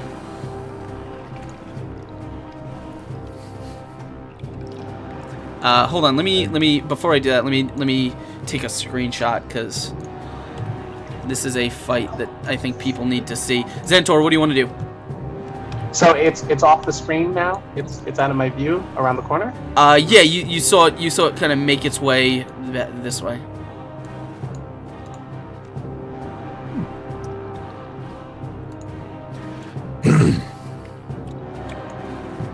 Can I see? Can I see it from here? Do you actually like? Does If I move, this is player knowledge. Like, wait, can you hear me? Yeah. Yeah, we can hear you. Because you have it like off, like you have it moved out of position, but I'm still, I think, in the tunnel, and so I could still see its toes. Yeah, yes. So this thing takes up 4 squares. So if you right now you can like, from where I can see, if I check your token, you can see pretty much the whole thing. I don't see any of it being cut off. Okay, so I'm gonna. How am I gonna do this? Dial and grace, as always. All right, so I'm gonna move here, and I'm gonna yell Moonbeam as I cast Moonbeam at it. Okay. Go ahead and give me a readout on that. And it Moonbeam? looks very cuddly, Yes. actually. Is Moonbeam is, let's see. All right, Moonbeam is my druid spell. A silvery beam of pale light shines down in a 5-foot radius, 45-foot cylinder centered on a point within range. Until the spell ends, dim light fills the cylinder. When a creature enters the spell's area for the first time on a turn or starts its turn there, it is engulfed in ghostly flames that cause searing pain. It must take a Constitution saving throw. It takes 2d10 radiant damage on a failed save, or half as much on a successful one. A shape changer must make its saving throw with disadvantage. If it fails, it also instantly reverts to its original form and can assume a different form until it leaves the spell's light. On each of your turns after you cast the spell, you can use an action to move the beam 60 feet in any direction. At higher levels, when you cast the spell using a spell slot of 3rd level or higher, the damage increases by 1d10 for each spell slot. So Moonbeam, you can cast it. The creature's not actually going to take damage until its turn. Right. Yes. Okay. Go. Where do you want to cast it? I'm gonna kind of do. Damn, I gotta hide all this stuff. So I want to do this kind of smart. I'm kind of gonna do it where it's on it, like where it's on it here, but it's also kind of, if it moves forward, it's gonna move into it. All right. Hold on. I'm looking for a good effect for Moonbeam. I kind of like this one. So Scorching Ray hit it. 2 of them did. Yeah. Okay. Yeah. All right. That's that square. Yeah. Okay. Got it. So I'm gonna cast it. All right. So you begin intoning your. Yeah. No. That's it. It's not going to do anything until its turn. Oh, okay. It takes damage on its turn. But you raise your hands and you begin intoning the druidic cants as your eyes glow, and as you summon down the radiance of the moon, it kind of arcs through the ceiling and illuminates. And I'm actually going to make this thing give off torchlight, because I think that is, it should. Yeah, it should. Yeah. So the room is illuminated by this bright glowing light, as this creature is partially engulfed in it. Anything else, or is that your turn? I'm gonna yell back to Balin and Zach Naveen, get it while we've got it, while it's blocked from getting to us. That doesn't make any sense. No, I don't know what it is. I'm gonna look back at them and I'm gonna yell, Moonbeam! Sunray. All right. Next up is Balin. Yeah, Balin, go ahead. I don't think any of us worship Saturday. What are you talking? You move there. Can this thing see me from here? You have no idea. It hasn't gone yet, so. But I can see its eyes. Yes, you can see it, so that's your assumption is it can see you. All right. So, given that assumption, I'm gonna take my hammer, and just sort of clang it against the wall. Come on, pretty. We've never had crabs before. and then realize maybe that wasn't the best way of phrasing it. Roll with it. All right. Xandor had to clap before we came into the cave. All right, so you're gonna try and make some noise. Yeah, kind of a taunt. Sort of. Okay. Cool. And on Zaknafine's turn, he is going to he's going to 5, 10, 15, 20, 25, 30. No, it's 25. So then 5, 10, 15, 20. So he's going to spend his full turn kind of rushing up with it, and he says, as he does, axe in the air, he says, we need to, he says, this foul abomination can't be allowed to live. As he probably knows something about this thing, though, from reading the book, but apparently it didn't have a picture in it. But he's gonna rush up. He can't attack this turn, but he will get into combat, like shield kind of up in front, using his armor to attempt to block you guys. All right, top of the round, we're going to Lycon. What do you want to do? All right, let us see.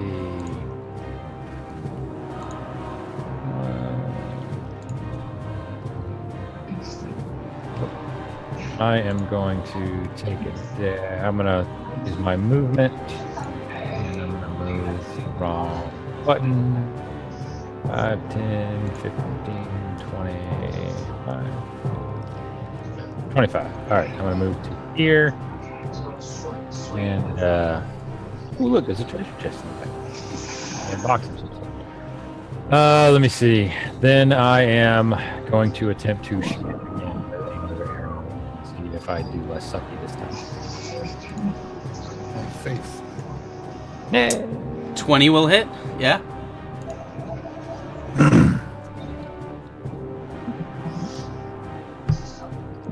All right.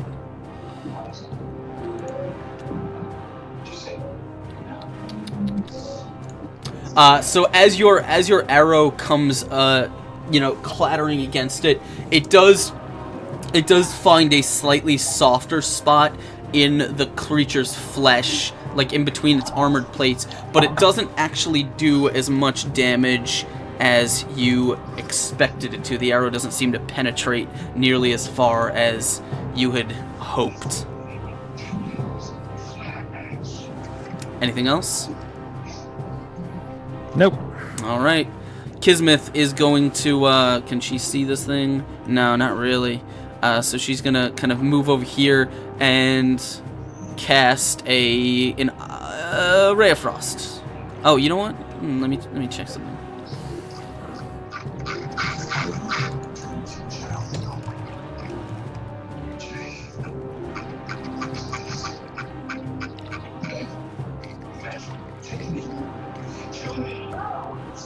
I'm not gonna kill you. She will kind of you feel her hand on your back, Balin, as she says, don't worry, this isn't weird. I'm helping you out. And she is going to conjure a magic shield around you. It will grant you +5 to your AC. Is it mobile? Or is it just right here? What? Is it mobile or is it just right here? No, it is a shield of force around you. Around me? Yes. Right. So if I move, it moves with me. It's just around you. Yeah. Okay. Yeah. Just making sure that if I walk somewhere. Yes. It is a magical enhancement to you. Okay. So if I go running around behind this thing, and she's like, "No, you can't leave the shield." What? Yes, it keeps you in. Okay. Just making sure. No, it is a magic bonus to your AC. Gotcha. And that is going to be her turn. The demon is going to go, so it needs to make a Constitution save, which is going to be it is going to automatically fail because it doesn't have a Constitution bonus. So how much damage is it going to take? Take the 5 from that. Unmuted. I think it's just a 2d10. We'll take the last roll. So that will be 5 radiant damage from it as it is burned by your holy fire, or your druidic fire. It is then going to attempt to chomp down on you, on Zachnafine, actually. Sorry. What? Is it going to move out of the raid? No, it's staying where it is. Okay. It is going to attempt to chomp down on him. It has to beat an 18, which it does.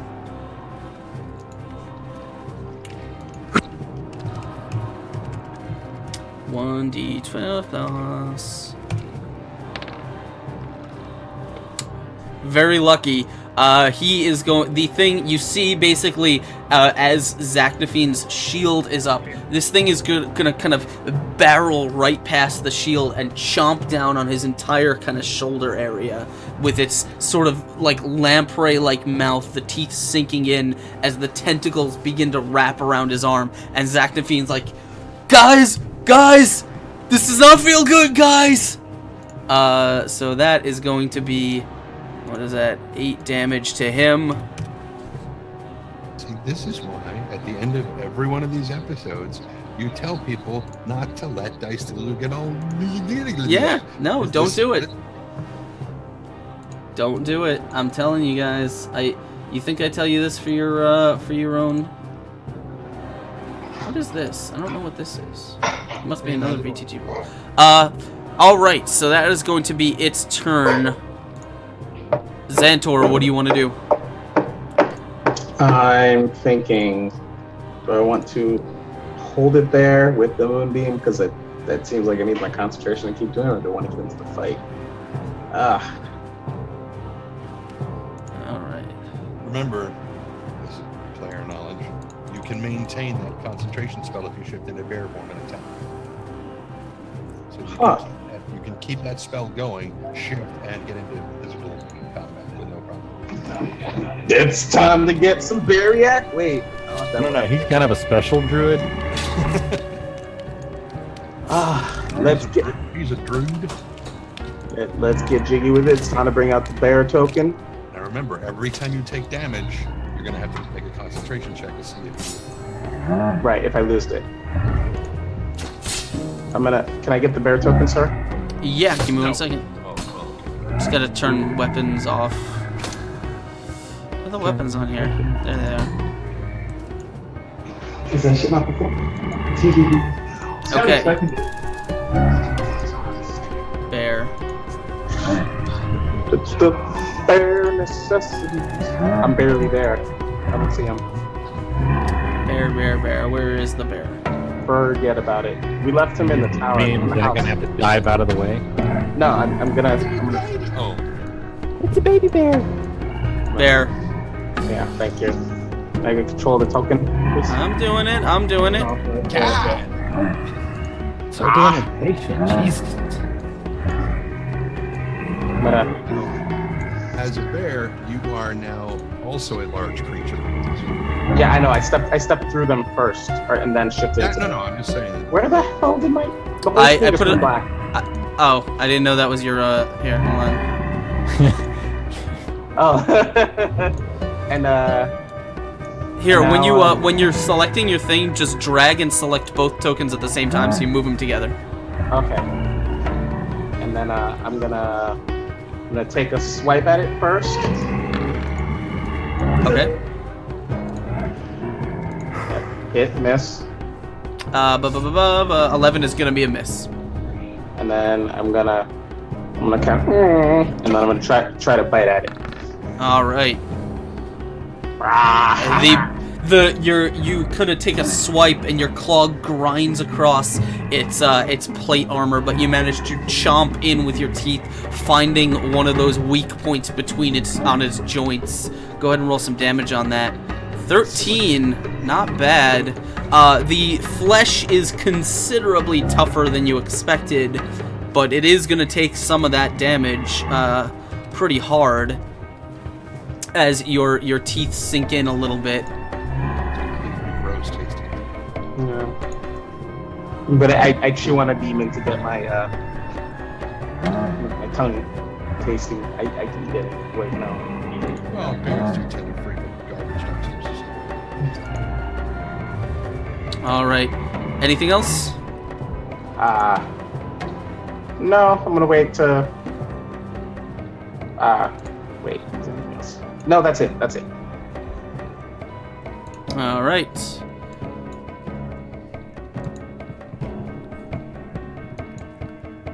Balin. Alright, let's see if I can get there. Vault over Zach and then use the bear as leverage. Kind of wondering if I could do that. There's space here. No, that's mostly.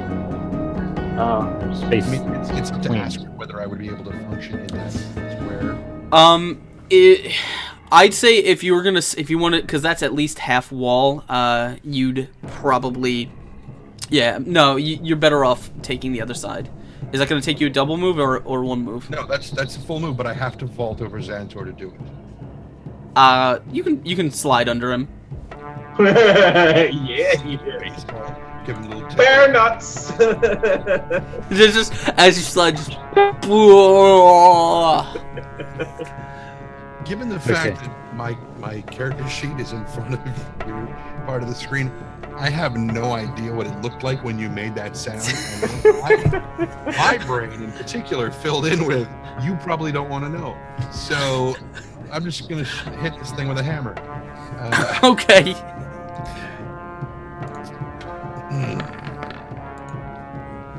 It's fun to go. What's going on, Ben? Yeah. We, of course, we love having you here, Ben. Welcome. Is that Ben from Sirenscape? It is Ben from Sirenscape. I mean, hi. How's it Hello. Hello. going? So delightful to see you. Right, so 21. 21 will do it, yeah. Blackjack. This one. Sorry, wrong game. Play that game. I'm so slow at math, I cannot play blackjack. It slows everything down. It's only having to count to 21. This will be +7 because it's only my hammer and not my axe. So it'll be 12. Okay.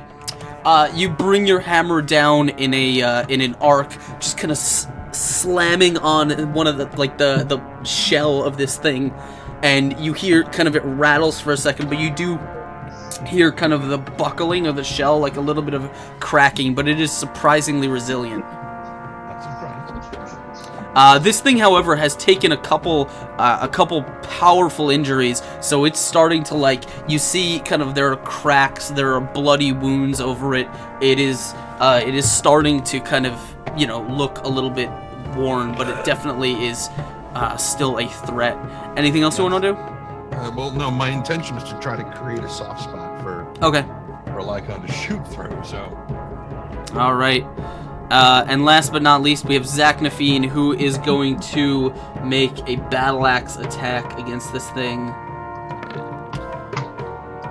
Which I believe he's going to smite evil on. Let me check.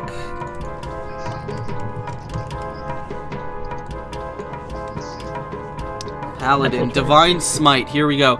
Yes, you could hit a creature with a when you hit with a melee weapon attack. Yeah, so he is going to, as he brings this axe down in an arc, he says,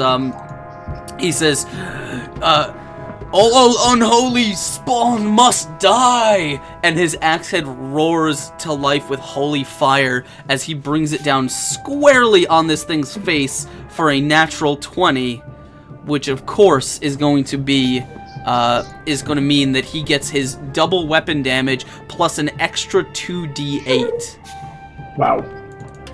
Nice. So that's the battle axe attack. We're rolling right there. That is 13 plus 7, so it's a total of 20 damage on the crit, which the axe just is the axe is going to just bury in this creature's like right. If this is the mouth, it buries like right here, like next to its kind of eyes, and it's kind of lodged in this thick, tough, leathery skin that makes up this creature.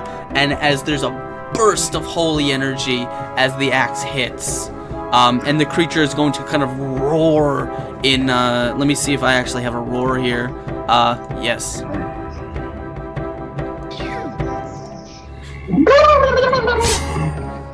And he is going to, he will kind of, you see just a little bit of a smile curling on the edge of Zachnaphine's lip as his weapon strikes true.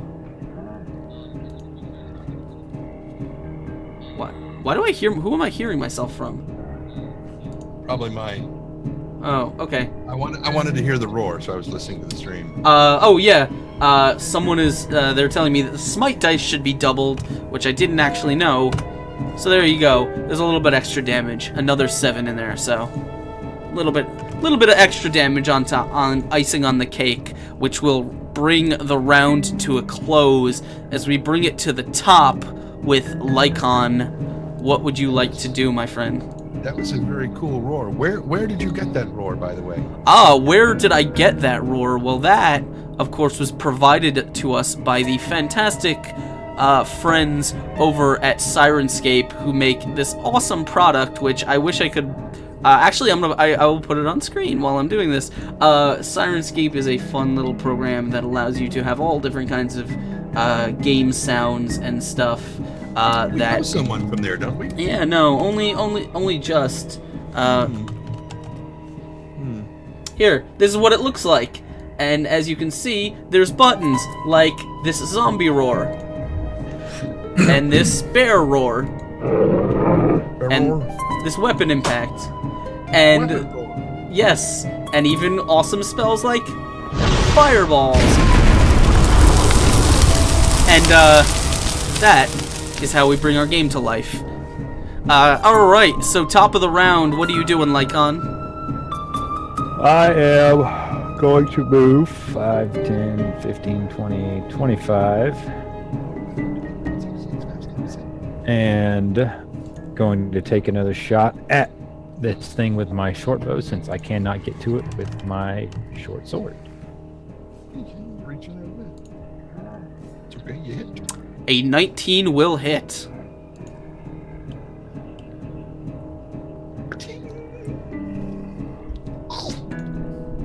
Go ahead and roll me some damage on that. 7 damage. All right. This thing is turning to you, and you fire your arrow just catching one of the kind of twitching, the now frantically twitching and moving eyeballs that tip at each of the kind of knees in this, like the bends in this thing's crab-like legs. There's a large yellow eyeball that is just kind of looking around the room. Your arrow strikes one of them true, dealing a nice chunk of damage. This thing is looking pretty beaten and bloody. Kismet, Kismet is going to, On the other hand, what? What the hell's happening with her? No, Kismet is going to use, her Ray of Frost to see if she does anything. And she's gonna do 3 damage. So as she strikes it, she says, is it working, guys? Are we doing it?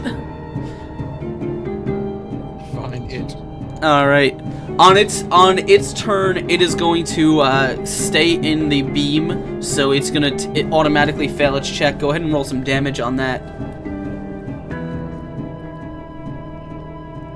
Had him.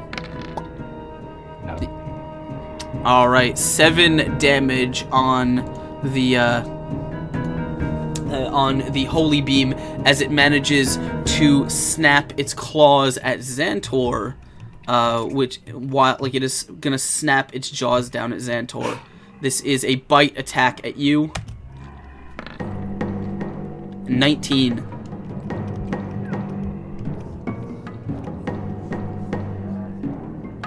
Yes, no? Assuming that hits? Yeah. He's muted, but... Alright. No, it's alright. Alright, so as it's gonna chomp down on your bare body for 16 damage. Ow. As you feel the fangs sink into this thing and just sort of tear chunks out of your flesh. And as it is ravaging you and roaring in kind of desperation and pain, what would you like to do? I'm gonna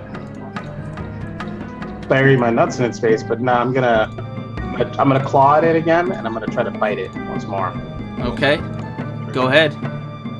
I what? I have to do what? Make a concentration check to see if you maintain the Oh no, that's right. Yeah, because it did hit me with damage. So Yeah. So concentration check. Concentration check is where's concentration on this thing? I've never seen concentration on it. Attack, spell, I will find it for you. speed, armor class, initiative. Yeah, that's a good point.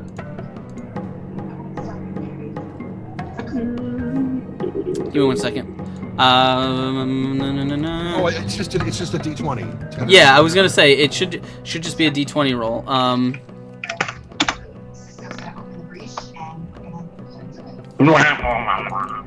What is the what'd you roll?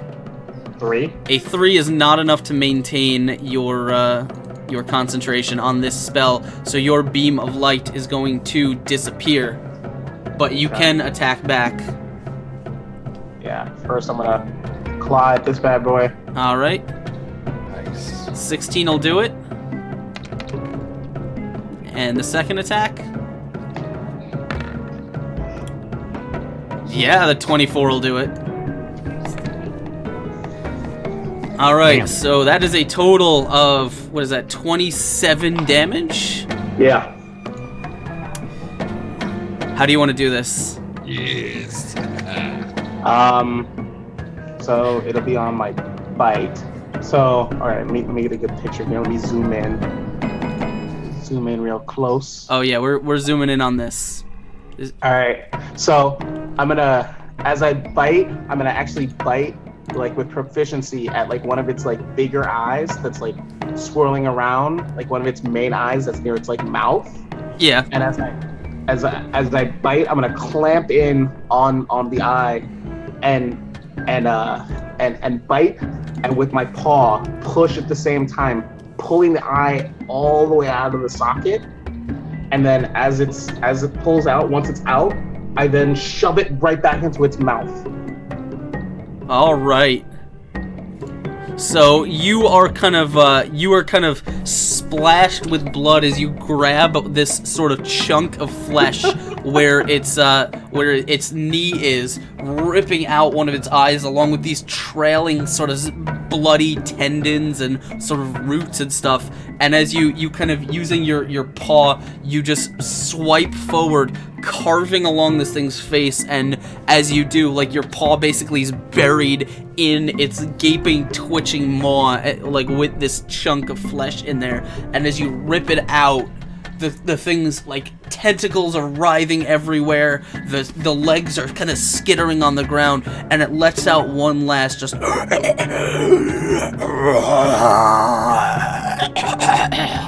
And as the whatever is inside kind of fills up with fluid, the creature itself is just gonna sort of lose grip on the floor with its legs and come crashing down to the ground. The purple blisters that are on its back begin to sort of turn into this gelatinous ooze and slough down its form, and the whole creature is going to collapse into a pile of just shell-encrusted meat. I am not checking that for loot, just so we're clear. I'm gonna go run and pick up my my bear cloak, and in bear form wrap it once again back around my self in like victory, and also like meta bear wearing bear, doing bear things. you'd say I'm barely there. We bears. Could, but I wouldn't. Bears beats Battlestar Galactica. Brown Bears beat Battlestar Galactica. All right. So as you guys collect yourself, you find yourself standing in this cave, just really looking around, like at this the giant form of this thing. Really, this thing is unsure of what this thing actually is. It is completely alien to all of you, and the rest of the cave is just empty. What do you want to do? There's nothing else in the cave? I don't know. Roll me a perception check. Little thing back here. Roll me a perception check. Perception check. Perception check. Perception check. There's 2 radiation. Nope. She's dead. I can't even tell I'm wearing shoes. You're wearing shoes. I don't see any. I don't even see this. What are you guys talking about? Creature? What creature? I don't see any creature. Oh wow. So you guys all see pretty obviously that there in this chamber there appears to be two chests. One of them is sort of a small iron chest, which is sitting open, I believe. Yeah, it's sitting open. The other is a much larger chest. I'm gonna look inside I'm gonna turn back to human form. Mm-hmm. And I'm gonna look inside the open chest to see if there's a satchel with powder. You're not a human, by the way. I meant like elf form. Humanoid. To see if there's a satchel with powder in it. Brain cell thumbs. In the open one? In the open one, yeah. No, the open one actually seems to have a few coins scattered around it, but not a lot. It looks like this thing was probably full until someone emptied it in a hurry. Oh, damn it. I'm gonna look at Lycon and be like, can you open the other one? The other what? I don't see anything. I'm gonna point him in the direction of the large chest. There you go. What? What? Time is it? Oh, my watch? No. Okay. My watch. I'm gonna go over here and attempt to open or examine the lock on said chest. Sure, roll me a perception check.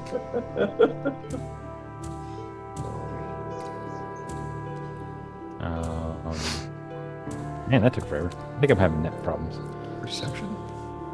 Investigation, I'm sorry. No. Thank God. Woo! I need a better roll. Son of a bitch. Wow. The best thing, the best you can tell is that this this chest has it has a keyhole on it. Do I have any key? It also has. It also very obviously has 3 small holes right above that. Oh, it's this thing again. The little coin thing. Can I push the little coin thing in? Yes, there? you can. When you do, when you push the medallion into the 3 holes, there is a ring of runes that activate around the lid of the chest, and there's a flash of blue light around its edge, and the arcane lock spell dissipates. All right, I didn't kill myself. And I will slowly push open the lid of the. The chest is still locked. Still locked. Yes. Motherfucker. Oh, so the runes are still lit. No. There was the spell on it, but there was also a key hole. Oh, never mind. Okay. All right. Do I also have a key on my key ring that will fit the other normal? You have one key that you haven't used yet. All right. Does it fit? It is the key that you found that you're kind of thinking back. You remember the only key that you haven't used yet is the one that you found physically on Hunclay's body. And as you kind of bring this out, you notice that it does, in fact, fit the hole on this chest. All right. Then I will insert the key and click, click, click, click.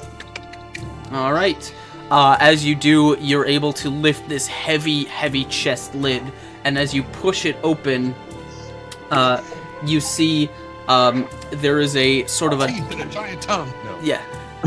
There is a sort of a wooden case. Let me turn this down a little bit. There is a wooden case, probably about this big, made of a polished dark wood. Sitting atop it are four small leather pouches tied tightly with a silver drawstring.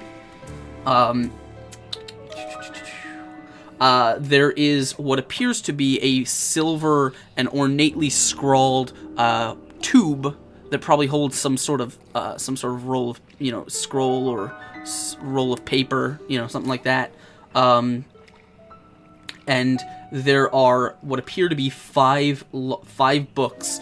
4 of them are normal-looking sort of library fare. They match, the similar age, wear pattern, and bindings that you found on the other books in the library. Not exactly, but similar.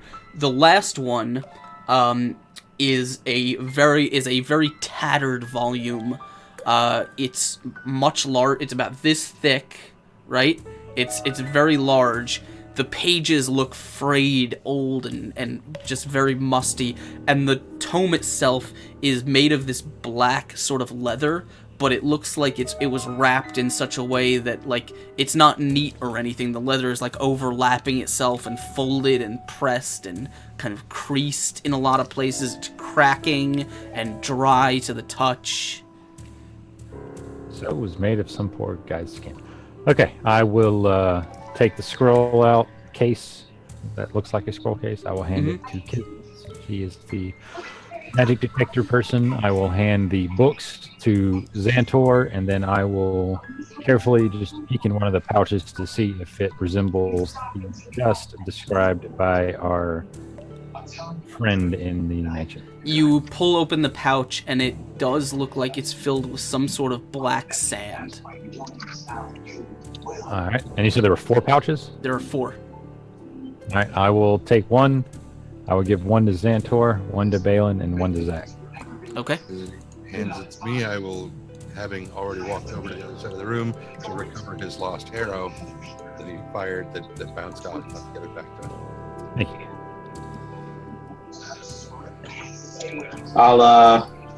I'll take the books. You handed me all the books, including the weird wrapped book too. Chris? You handed me all the books, including the weird wrapped one? The Necronomicon? Yes. I handed you all the books, and I gave Kismet the silver inscribed scroll. She'll kind of, as you're doing this, she's like, guys, I had a peek at what's in this tube, and I have no idea what it is. All right. Just checking. I just figured if it was going to explode, I'd let it explode. Did you want to investigate any of the books? Yeah, I do. Okay. Which ones? Any in particular, or all of them? Just in order. All of them, but starting with the special leather-bound wrapped book. Okay. You open this book, and I wouldn't open it right away. I would look at the. What do you? Okay. What do you wanna check it out for?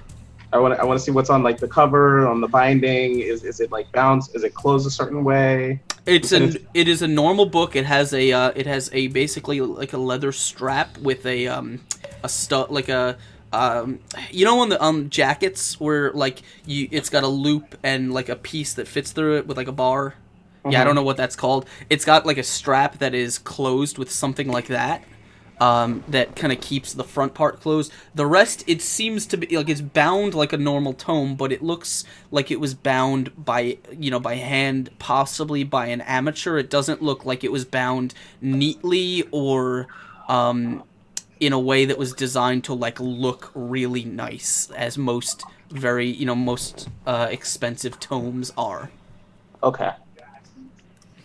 What's the book called? Doesn't seem to have anything written on it. All right, I'll open it up. What's inside? You crack the book open. Do you want to open to the first page or the middle? Just a random page? Random page. Okay. You find yourself looking at a page that is kind of covered in no, it's not really as nice as that. But I mean, does it wrap around? Oh yeah, sure, something like that. I was thinking more like a leather flap with like a button type stud that goes up through it. Something, whatever. You open to a page and you're looking at something that appears to be handwritten. It doesn't look like this was printed on a press. The letters, if you can call them that, are not letters that you recognize. They're thin and kind of winding and spirally. They don't make much sense to you. The way the letters on the page are laid out almost follows no real course of logic. They're often interrupted with pictures, drawings that fill, the margins or, little chunks of the paper. The drawings themselves seem to be drawn in similar ink by a hand that looks consistent. It looks like all of these letters and drawings were made by the same person, as they're remarkably consistent. What kind of drawings? What are they drawings of? So you open to one page and you see various sort of strange symbols. You see a circle that has like runes that you assume to be from some foreign language written around it, as well as concentric designs, very reminiscent of a summoning circle, though it could really be anything. You see one page is covered almost entirely by a very stylized representation of the night sky. Other pages are marked by very strange drawings of hands in weird sort of like the fingers in weird positions, ones that seem like they would be very hard to replicate. There are pictures of there are pictures that seem to make no sense, drawings of cities, or one of them seems to be a drawing of like a skyline. However, rather than windows and towers, you can make out the very distinct shapes of eyes and mouths that pockmark the landscape. One of them seems to be drawings of mountains and stuff with very, very clear sort of biological features incorporated into them. I'm gonna say, okay, this book looks like it's a keeper, and I'm gonna bring it near Zachary, and I'm gonna be like, can you detect evil from this? He says, can a book be evil? And then he'll kind of close his eyes, and that is not spooky. This music is not spooky enough for me. Need yakety sax. Yes. That'd be perfect. His eyes flare to life, and I just want to check because I don't think it is evil, but I want to check.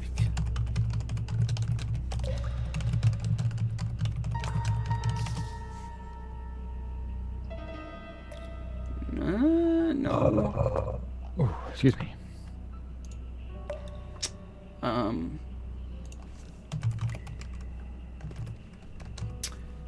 Yay for mid-game research and waiting for fucking my disk to load. So while he's doing that, is anyone else doing anything else? Yes. I'm just staring at my shoes still because I couldn't even see the boxes in the middle of the room. So I'm stepping over to Xantor and pointing at the section on the Hunclay note, which says the fourth line, which says, attempt second contact with Dominion via Tome's ritual before loan to A. I think that this may be the Tome that's being referred to. This. I think we should keep this and keep it out of anybody's hands. Except ours. Except ours, yeah. Especially since it can bring... Sometimes I worry about it.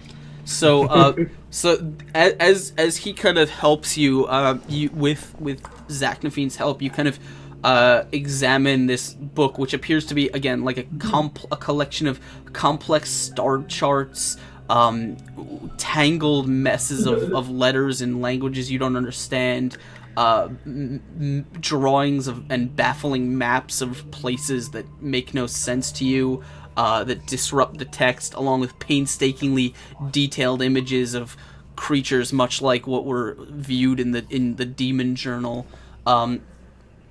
He says, the book itself doesn't appear to be evil in any way, but no doubt what it contains certainly is.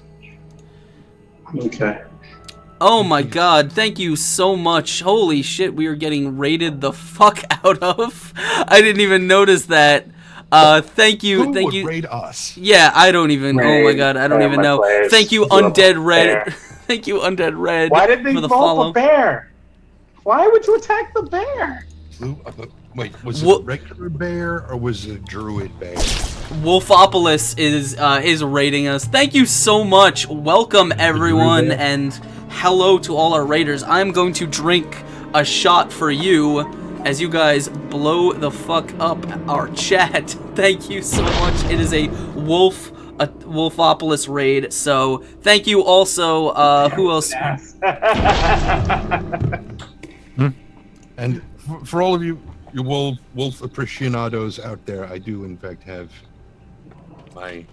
what I refer to as my cookbook. It is actually a sketchbook that I carry with me if I find artists who do artwork that I like, but it has a theme. Any drawing that's in here must have something to do with food. So it's referred to as my cookbook. Anyway. All right, so I'm gonna this drink is for you guys. Thank you so much. Thank you for the follows, guys. Thank you, Chaotic Drum. You guys are awesome. It burned. Oh, it burned so much.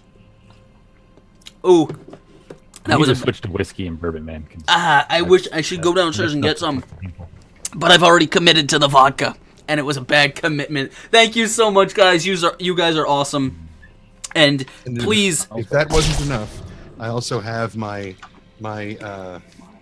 glaive from Werewolf the Apocalypse, which has a wolf face on it and paw prints and stuff, because I love werewolves. So there you go.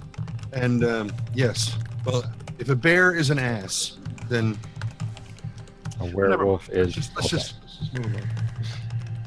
Oh man, let's get some ED love in the chat, guys. Thank our awesome friends. Thank you, Wolfopolis, for following. Thank you, T-Mac Burninator, for following. Welcome to the madness, everyone. I hope you guys enjoyed the show, or are enjoying the show. We are right in the middle of some real dark secrets being revealed here in this wizard's cave, as the players just finished killing a thing. Yeah, who even knows what that was? And they have uncovered kind of like this. Yeah, blah, blah, blah. And yeah, like that. That seems to be a running theme. That's what it looked like. Ooh. Yeah, that seems to be a running theme around here. So, oh my god. So you guys are in the middle of this. You've just sort of figured out, or you were talking about the book and how it related to the note. Yeah, he was telling me that Homeclay's note said that they used a tome to summon the I guess the thing we fought was I think Frosty's dead. A Dominion? Frosty. There he is. A Dominion. He sleeps for He's like a lot. Yeah, he can lay like that for 22 hours or so. No, dude. I think my wife's cat's dead. Every time I come home, it's just sprawled out like rigor mortis is set in. I'm like, yeah, I always gotta check. I always gotta check. Yeah. Yes, I believe this is the tome we were told about. So I don't think we should let this tome get into anybody else's hands. And we can't leave it here because obviously that other box was raided. Now that we've opened this box, we should burn it. We should take it with us. So I don't think we should burn it. I mean, knowledge is knowledge. I'm sorry. I just confused this with everything else. We just like the fire without talking and taking. Oh, I'm sorry that we can't just discuss every action with every evil creature. I have an idea. I know exactly what we'll do with this book. Let's head back and set our friend free. I'm not entirely convinced that what the individual we're talking about is actually a friend. Hey, it did promise not to kill us, so. Promises. And he promised us power. Oh, that's never a bad thing. No. And I look over at Balin. I'm like, that's why he's gonna do it. Oh, I see. Right. Now, I wasn't actually watching when you guys were playing last week. What happened? I think we were all blind and. So that room where that bright light was coming from. There was all that armor on the table. Yeah, we took. After that. We hid the armor. We took the weapons, and then we on the other side there was like a creature was blocked from the bright light was actually blocking the creature and hurting it. Like, help me! Right. Yeah. Yeah. So we made a deal that we would find a way to set it free. Gotcha. Okay. Now I'm caught up. Let's go. Okay, so you guys have taken the stuff out of the chest. Was there anything else you wanted to do? Well, I would love to win the lottery. I think that would be fantastic, but I don't think that's quite what you're talking about. So let's Perhaps we should make our way out of this cave because this thing is beginning to stink even more than it did when we walked in here. Okay, and I will tell you guys now that as you leave the cave with your new your tomes in tow, in particular this seemingly much more valuable and interesting one that Hunkley now as you kind of begin to wonder what exactly Hunkley might have been desiring to keep this tome a secret for, as clearly he intended to keep it a secret since he had apparently animated such a powerful and evil guardian to defend it. What it could possibly mean, I will tell you that as you guys head back to town, you are all going to arrive at town at level 3. Oh my god! Wait, town? I thought we were going back to the... Oh, mansion. or the mansion, if you We were going back to the mansion. Yes, if you'd like to go back to the mansion. So on your way back to the mansion, you guys will all enjoy the experience of Leveling up. that awesome feeling. Golden So you spire. guys make your way to the mansion. You very quickly navigate through the dungeon below, and we'll just take you guys real quick over to the map. So because the people in chat may want to see it. Where is it? It is right here. Okay. So as you guys make your way into the room, you are standing in front of the wall of light. Okay. So, going around the corner, I'm gonna yell out to the creature. I'm gonna say, "We still have a deal, right?" The voice is kind of distant, and strained. It says, "Yes, we do. Nothing has changed."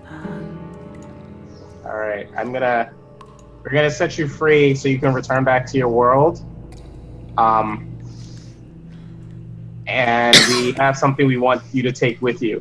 And I'm gonna throw the black powder that the one black powder I have. Mm-hmm.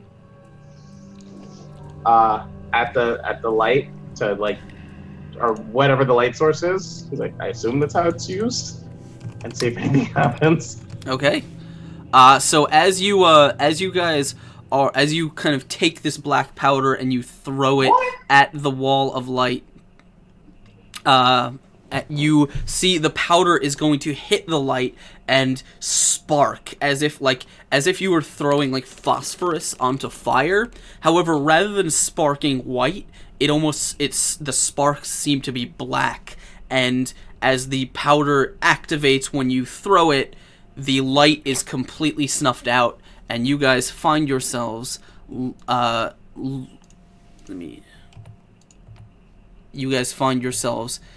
looking down a hallway I can't obviously delete the light that's on the map that's drawn in, but you find yourself in a normal hallway, looking down at that single solid iron door at the end. The hallway is now dim. The light is gone. Okay. I'm gonna move to the door, and through it's got like bars and stuff, right? Yes. If we get you free, this book cannot exist on this plane. You need to take this book with you. The voice from behind the door will say, I must inform you now. I have no means of returning to my plane.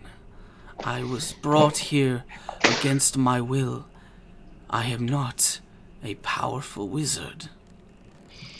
So how do we get you home? I do not know that answer right now. Well, you said you promised us power. How can you Yes. help us?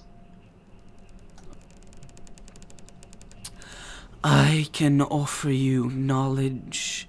I can offer you what gifts I possess. And I can offer you assistance in whatever way I am able. But We will take the knowledge and the gifts. How is the door locked? It's locked, right? yes, I'm gonna yell, Lycon, do you want to open this door? I'll Just take a that look. That is talking instead of fighting going on. You might want to come down here and enjoy it. I just assumed you guys were gonna stab, and ask questions later. We're just waiting for you to drag the dead body back. I don't attack everything that we see. I'm not the one who initiates all the fights. I did it one time. Don't give me that crap. As I was in mid-con for fucking... Anyway, all right, I'm gonna look at the door. Do I have a key that opens this door? you actually do. Yeah, you pulled it out. You took it out of Hunclay's desk. Remember? I am the key master. He I am does that- remember. I am Rick Moranis. Yes. Yes, you do have a key that fits this door. All right, I'm going to insert the key. Before I open it, I'm like, I hope I know what you're doing. And I will turn the key and unlock the door. All right. Hold on. As you unlock the door, you find here. Let me set this up first. GM layer. Okay. As you unlock the door, you're looking into a room that is largely in shadow because there's no light pouring in through the doorway anymore. You do sort of have your own illumination sources, so the room is not dark, but there are corners of shadows. There does not appear to be anyone in the room that you can see immediately. And as you're doing this, you hear a faint voice that says, "Would you mind lowering the light a bit?" Oh yeah, I still have a light on my forehead, don't I? Probably not. Do I not? Do I still have that light on my forehead? As long as it took us to get to the... It's a light cantrip. It lasts just kind of... We'll say she took it off, yeah. Yeah, Sweet. Okay, who has the light then? that would be me. And I'll just hold the torch out to Xantor. you want me to extinguish the light now? Druidcraft allows you to do both. Light Yeah. or stuff. Yeah, but we've done our part of the deal. You do promise you're not going to bring any harm to us or our party, correct? We've done nothing but aid you. The We are voice not- the voice says, "I have no ability to. You already have my weapons."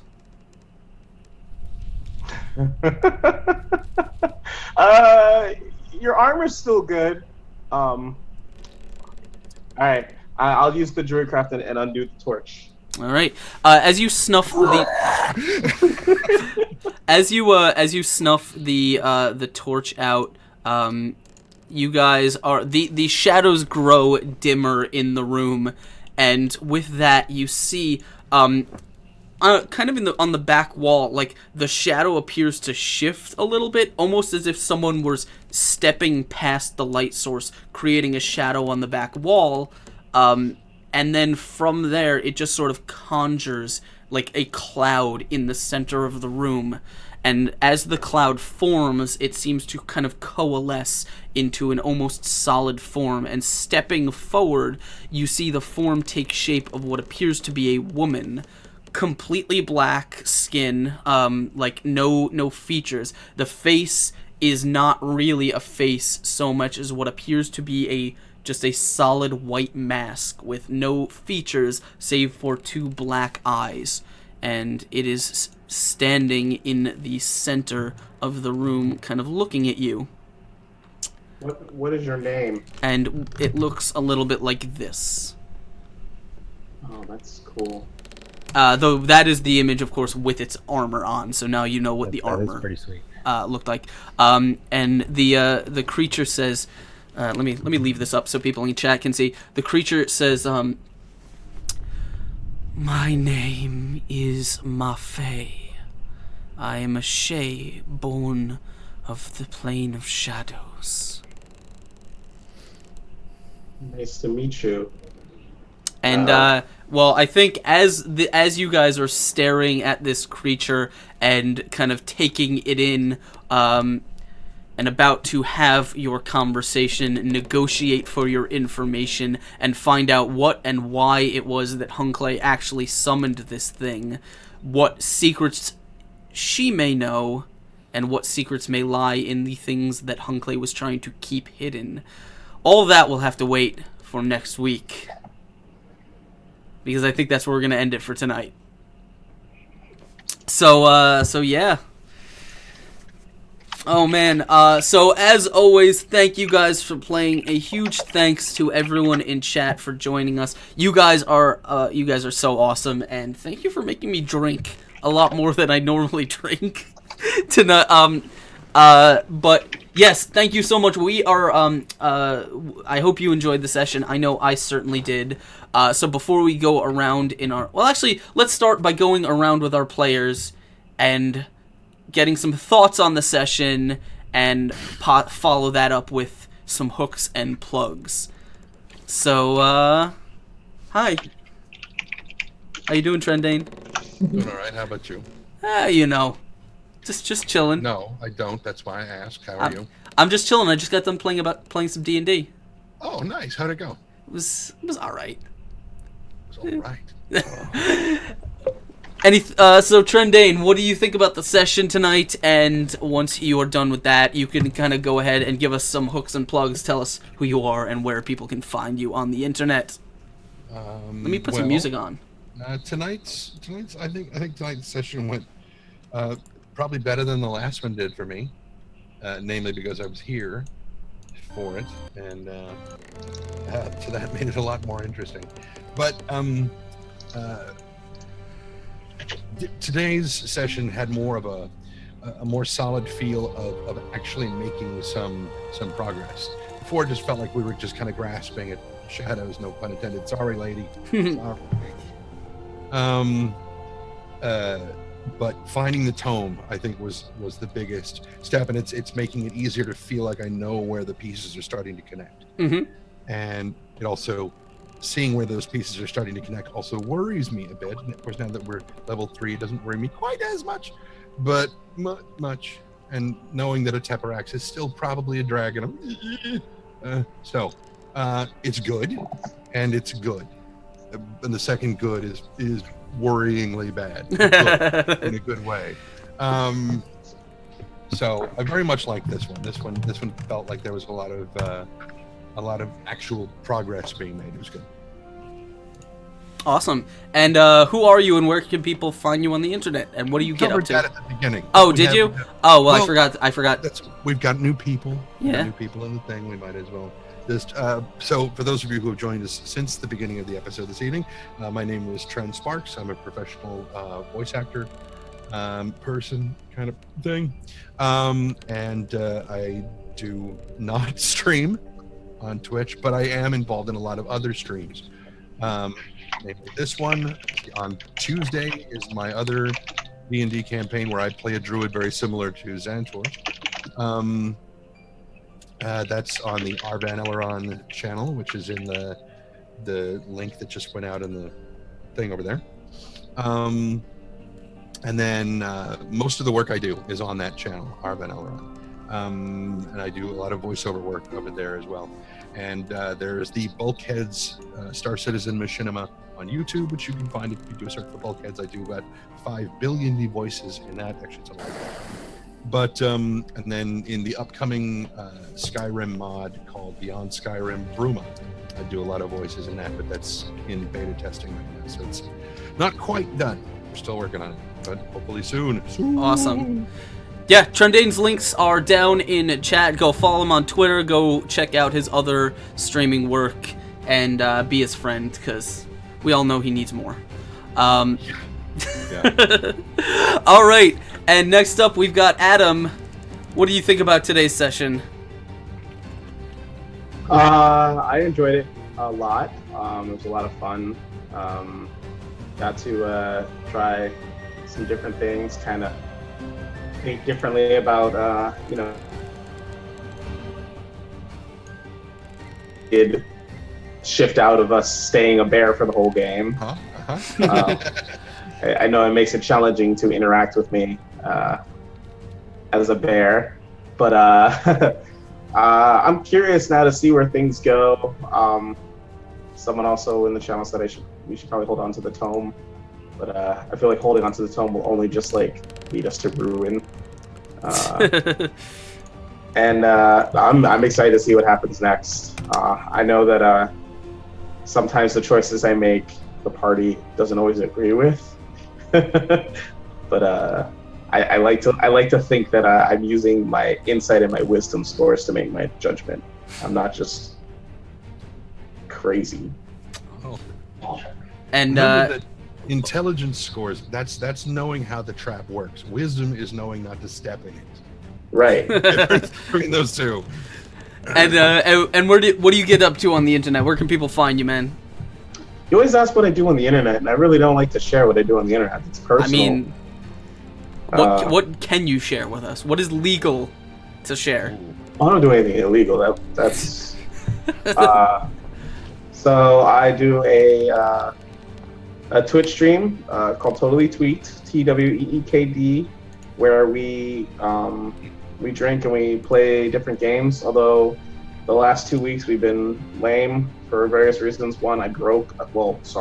XSplit, the software we use, did an update which now does not allow me to alt-tab between the game and the streaming software.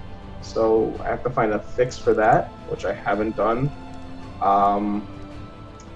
And then we play everything. Currently, though, unfortunately, I've been stuck playing World of Warcraft because Legion expansion came out and it's time-consuming. But we'll probably soon be playing. I will try to convince Chris, but Watch Dogs 2, Battlefield 1, Titanfall, which she's already making a face. He's like, no, goddammit, I don't want to do any of those. And so we play the games, and then we drink, and then we try to see how drunk we can get and still not completely ruin the game. And also we try to educate everyone on what we're drinking. Like this week was the Samuel Adams, not just winter lager, but like the whole seasonal pack of all their like Good pack. winter flavored beer. And I'm not as drunk as I have been because we've been drinking. My friends in town just come on, sit hurry behind up. me. Good. Say hi, Mike. Say hi, Mike. Hi, Mike. Good boy. I've been drinking a whole lot more than I normally do, so I actually had to pace myself tonight.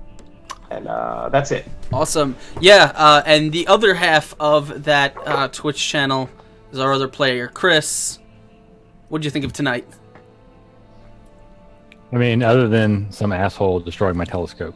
Because that was yours. I forgot. You were just gonna take it with you? It was a 15. No, I was going to use it to learn stuff. I'm a very learned rogue. Oh man, why am I getting encounter roleplays notifications? Go away. No, I enjoyed it. I liked playing that whole thing off. It was a lot of fun playing that whole little love triangle there. Breaking my telescope and other dickhead killing my imp minion before I could speak to him.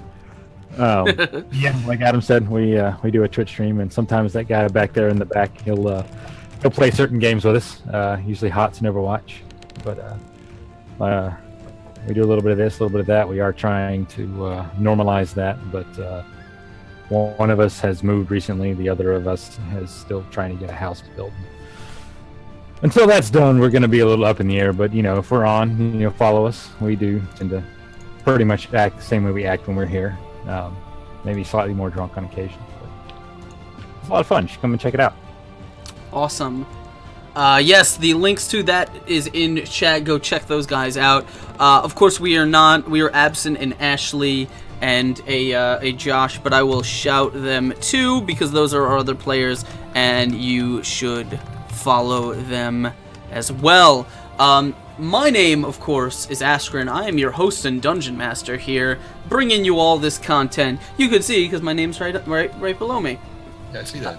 You can follow me on Twitter. It's just at Askren, and that is the official Twitter for everything to do with Exploding Dice. So if you want all the updates about when we're playing, what's going on during the week, and just recaps and stuff like that, you should definitely follow !social for that. And so that brings us to the part of the show where I'll do last minute announcements. As always, as Dice Thulu has been reminding you, we have another show on this channel. It's called Fuzzy Dice. It is where I host a talk show where I bring on the best of the best when it comes to content creators, D&D streamers, DMs, game designers, podcasters, everyone and all, it's such a fantastic time. This past week I hosted Lauren Bond from Hyper RPG, and we had an amazing time, which we talked about at the beginning of the show. This coming week I'll be hosting the Dungeon Master for the Sneak Attack podcast. It is going to be awesome. I'm looking forward to it because they have such a cool podcast. Yeah, no, bye, Adam. As you can see, guys, we are well on our way to, thanks to that amazing raid, we're well on our way, almost halfway, we're almost, we're just about 50 and change away from that big 1,000, where we are going to be announcing an awesome 24-hour stream. I can't tell you the details about it just yet, but I will when we hit that big number, and trust me, you want to hear all about that. So help us get help us get to that big 1K number, and good stuff will happen. As always, you can catch more of this show every Sunday at 8 p.m. Eastern. The holidays are probably going to make things a little bit wonky, so we'll see how our schedule lands on that. Some dates may end up having to be canceled because people are just away with family. I don't know offhand. We'll let you know as it comes up. What else? I have some other shows during the week, but you can catch those. I tweet about those. Yes, looking forward to it. I know I certainly am. I had something else I wanted to go over, and oh yes, and last but not least, a huge thanks to Sirenscape for bringing us all of the awesome music and sounds and everything that you guys hear over the stream. They are such awesome friends, and their support means everything to us. And Ben is he's just a nice guy, and also handsome. Did I ever mention that? No. So go check. I don't have a link for that. A macro setup, but definitely go check that out. And as always, guys, the last thing I will say is, if you liked the show, and I hope you did, please consider supporting us on Patreon. Dice Thulu has the link.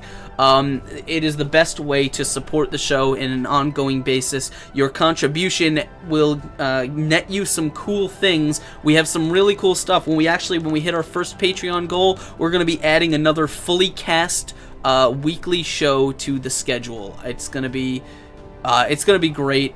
And other goals include a monthly hangout for patrons where we discuss DM stuff, we answer questions, we do, we help people plan their own campaigns, and we have other goals like that. And being a patron means you earn bonus inspirations that you can grant to the players once per month, and you can help them not die during the game. You can kind of help make the show even cooler. That's really all that's all I've got to say. That's all my announcements. So as always, thank you guys for hanging out. A huge thanks to my players, and we will see you next week. Try not to let Dice Thulu get his tentacles on you, because you might end up... I don't know. What might you end up? Pregnant. Yeah, okay, that's a possibility. I was gonna say you might end up waking next to a slaughtered baby demon. Oh, that too. Where they're just sitting there. Just that is it. So And I love him, and I pet him, and I will call him George. Wait, that was a baby demon we slaughtered? it was a baby demon. It was a demon baby. Was it a baby demon or a demon baby? I think it was both. It depends on whether you like children or not. I really think it's... They're delicious. A little bit of sage. Just fillet them. It's good. Okay, roasted. fillet on a grill. Fat. So Marble. that is... we could talk about this all day, but you guys, we'll see you next week. And before we get out of here, why don't we spread the love along? I know. Whoa! We're just talking about getting pregnant from Dice Thulu. Don't talk about spreading the love now. Well, we're gonna do it. We're gonna spread some love, because they were nice enough to raid us. So the only thing that we can do is pass that along. So let's find a channel I know. Whoa! We're just talking about getting pregnant from Dice Thulu. Don't talk about spreading the love. Hold on. Well, we're gonna do it. We're gonna spread some love, because they were nice enough to raid us. So the only... I muted everything. Oh my god. Yeah, it's so ignore the fact that you can't hear me right now. Let's find someone we can raid. We always raid Light Nevaeh, and I don't want to bother her again tonight. This one looks cool. Let's go to this one. All right. So let me go back and get my volume thing and not mute everything again.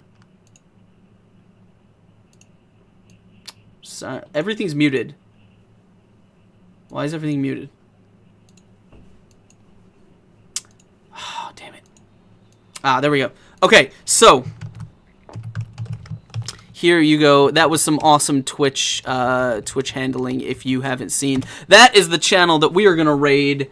We're gonna jump in. We're gonna show them some love. You guys should do just that. Go ahead and hit them up with some epic exploding dice raid. Let them know we're coming. And yes, just stuff that in, and we will see you next time, guys. As always, thank you for hanging out. Let Dice Thulu be with you.